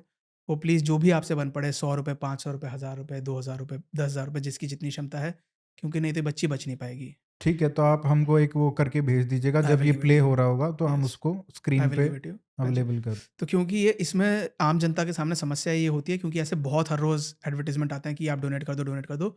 लेकिन वो काफ़ी हद तक स्कैम होते हैं, फ्रॉड होते हैं। ये केस बिल्कुल जेन्युइन है, क्योंकि कोई स्कैम वाला केस सुप्रीम कोर्ट एक्सेप्ट कर ही नहीं सकता। हमने इस केस को सुप्रीम कोर्ट में फाइल किया है, हमारे लिए सीनियर एडवोकेट्स अपीयर हुए हैं। मैंने खुद इस केस को ड्राफ्ट किया है, और इस केस की न्यूज़ छपी है टाइम्स ऑफ इंडिया में और बाकी कई जगह। Senior advocate Gopal Shankar Narayan sir appear हुए हैं। सीनियर एडवोकेट आदिश अग्रवाल सर अपीयर हुए हैं, मेरी पूरी टीम ने काम किया है। This is not a fraud case. Times of India में छपा है, एबीपी न्यूज़ में छपा है, एएनआई में छपा है।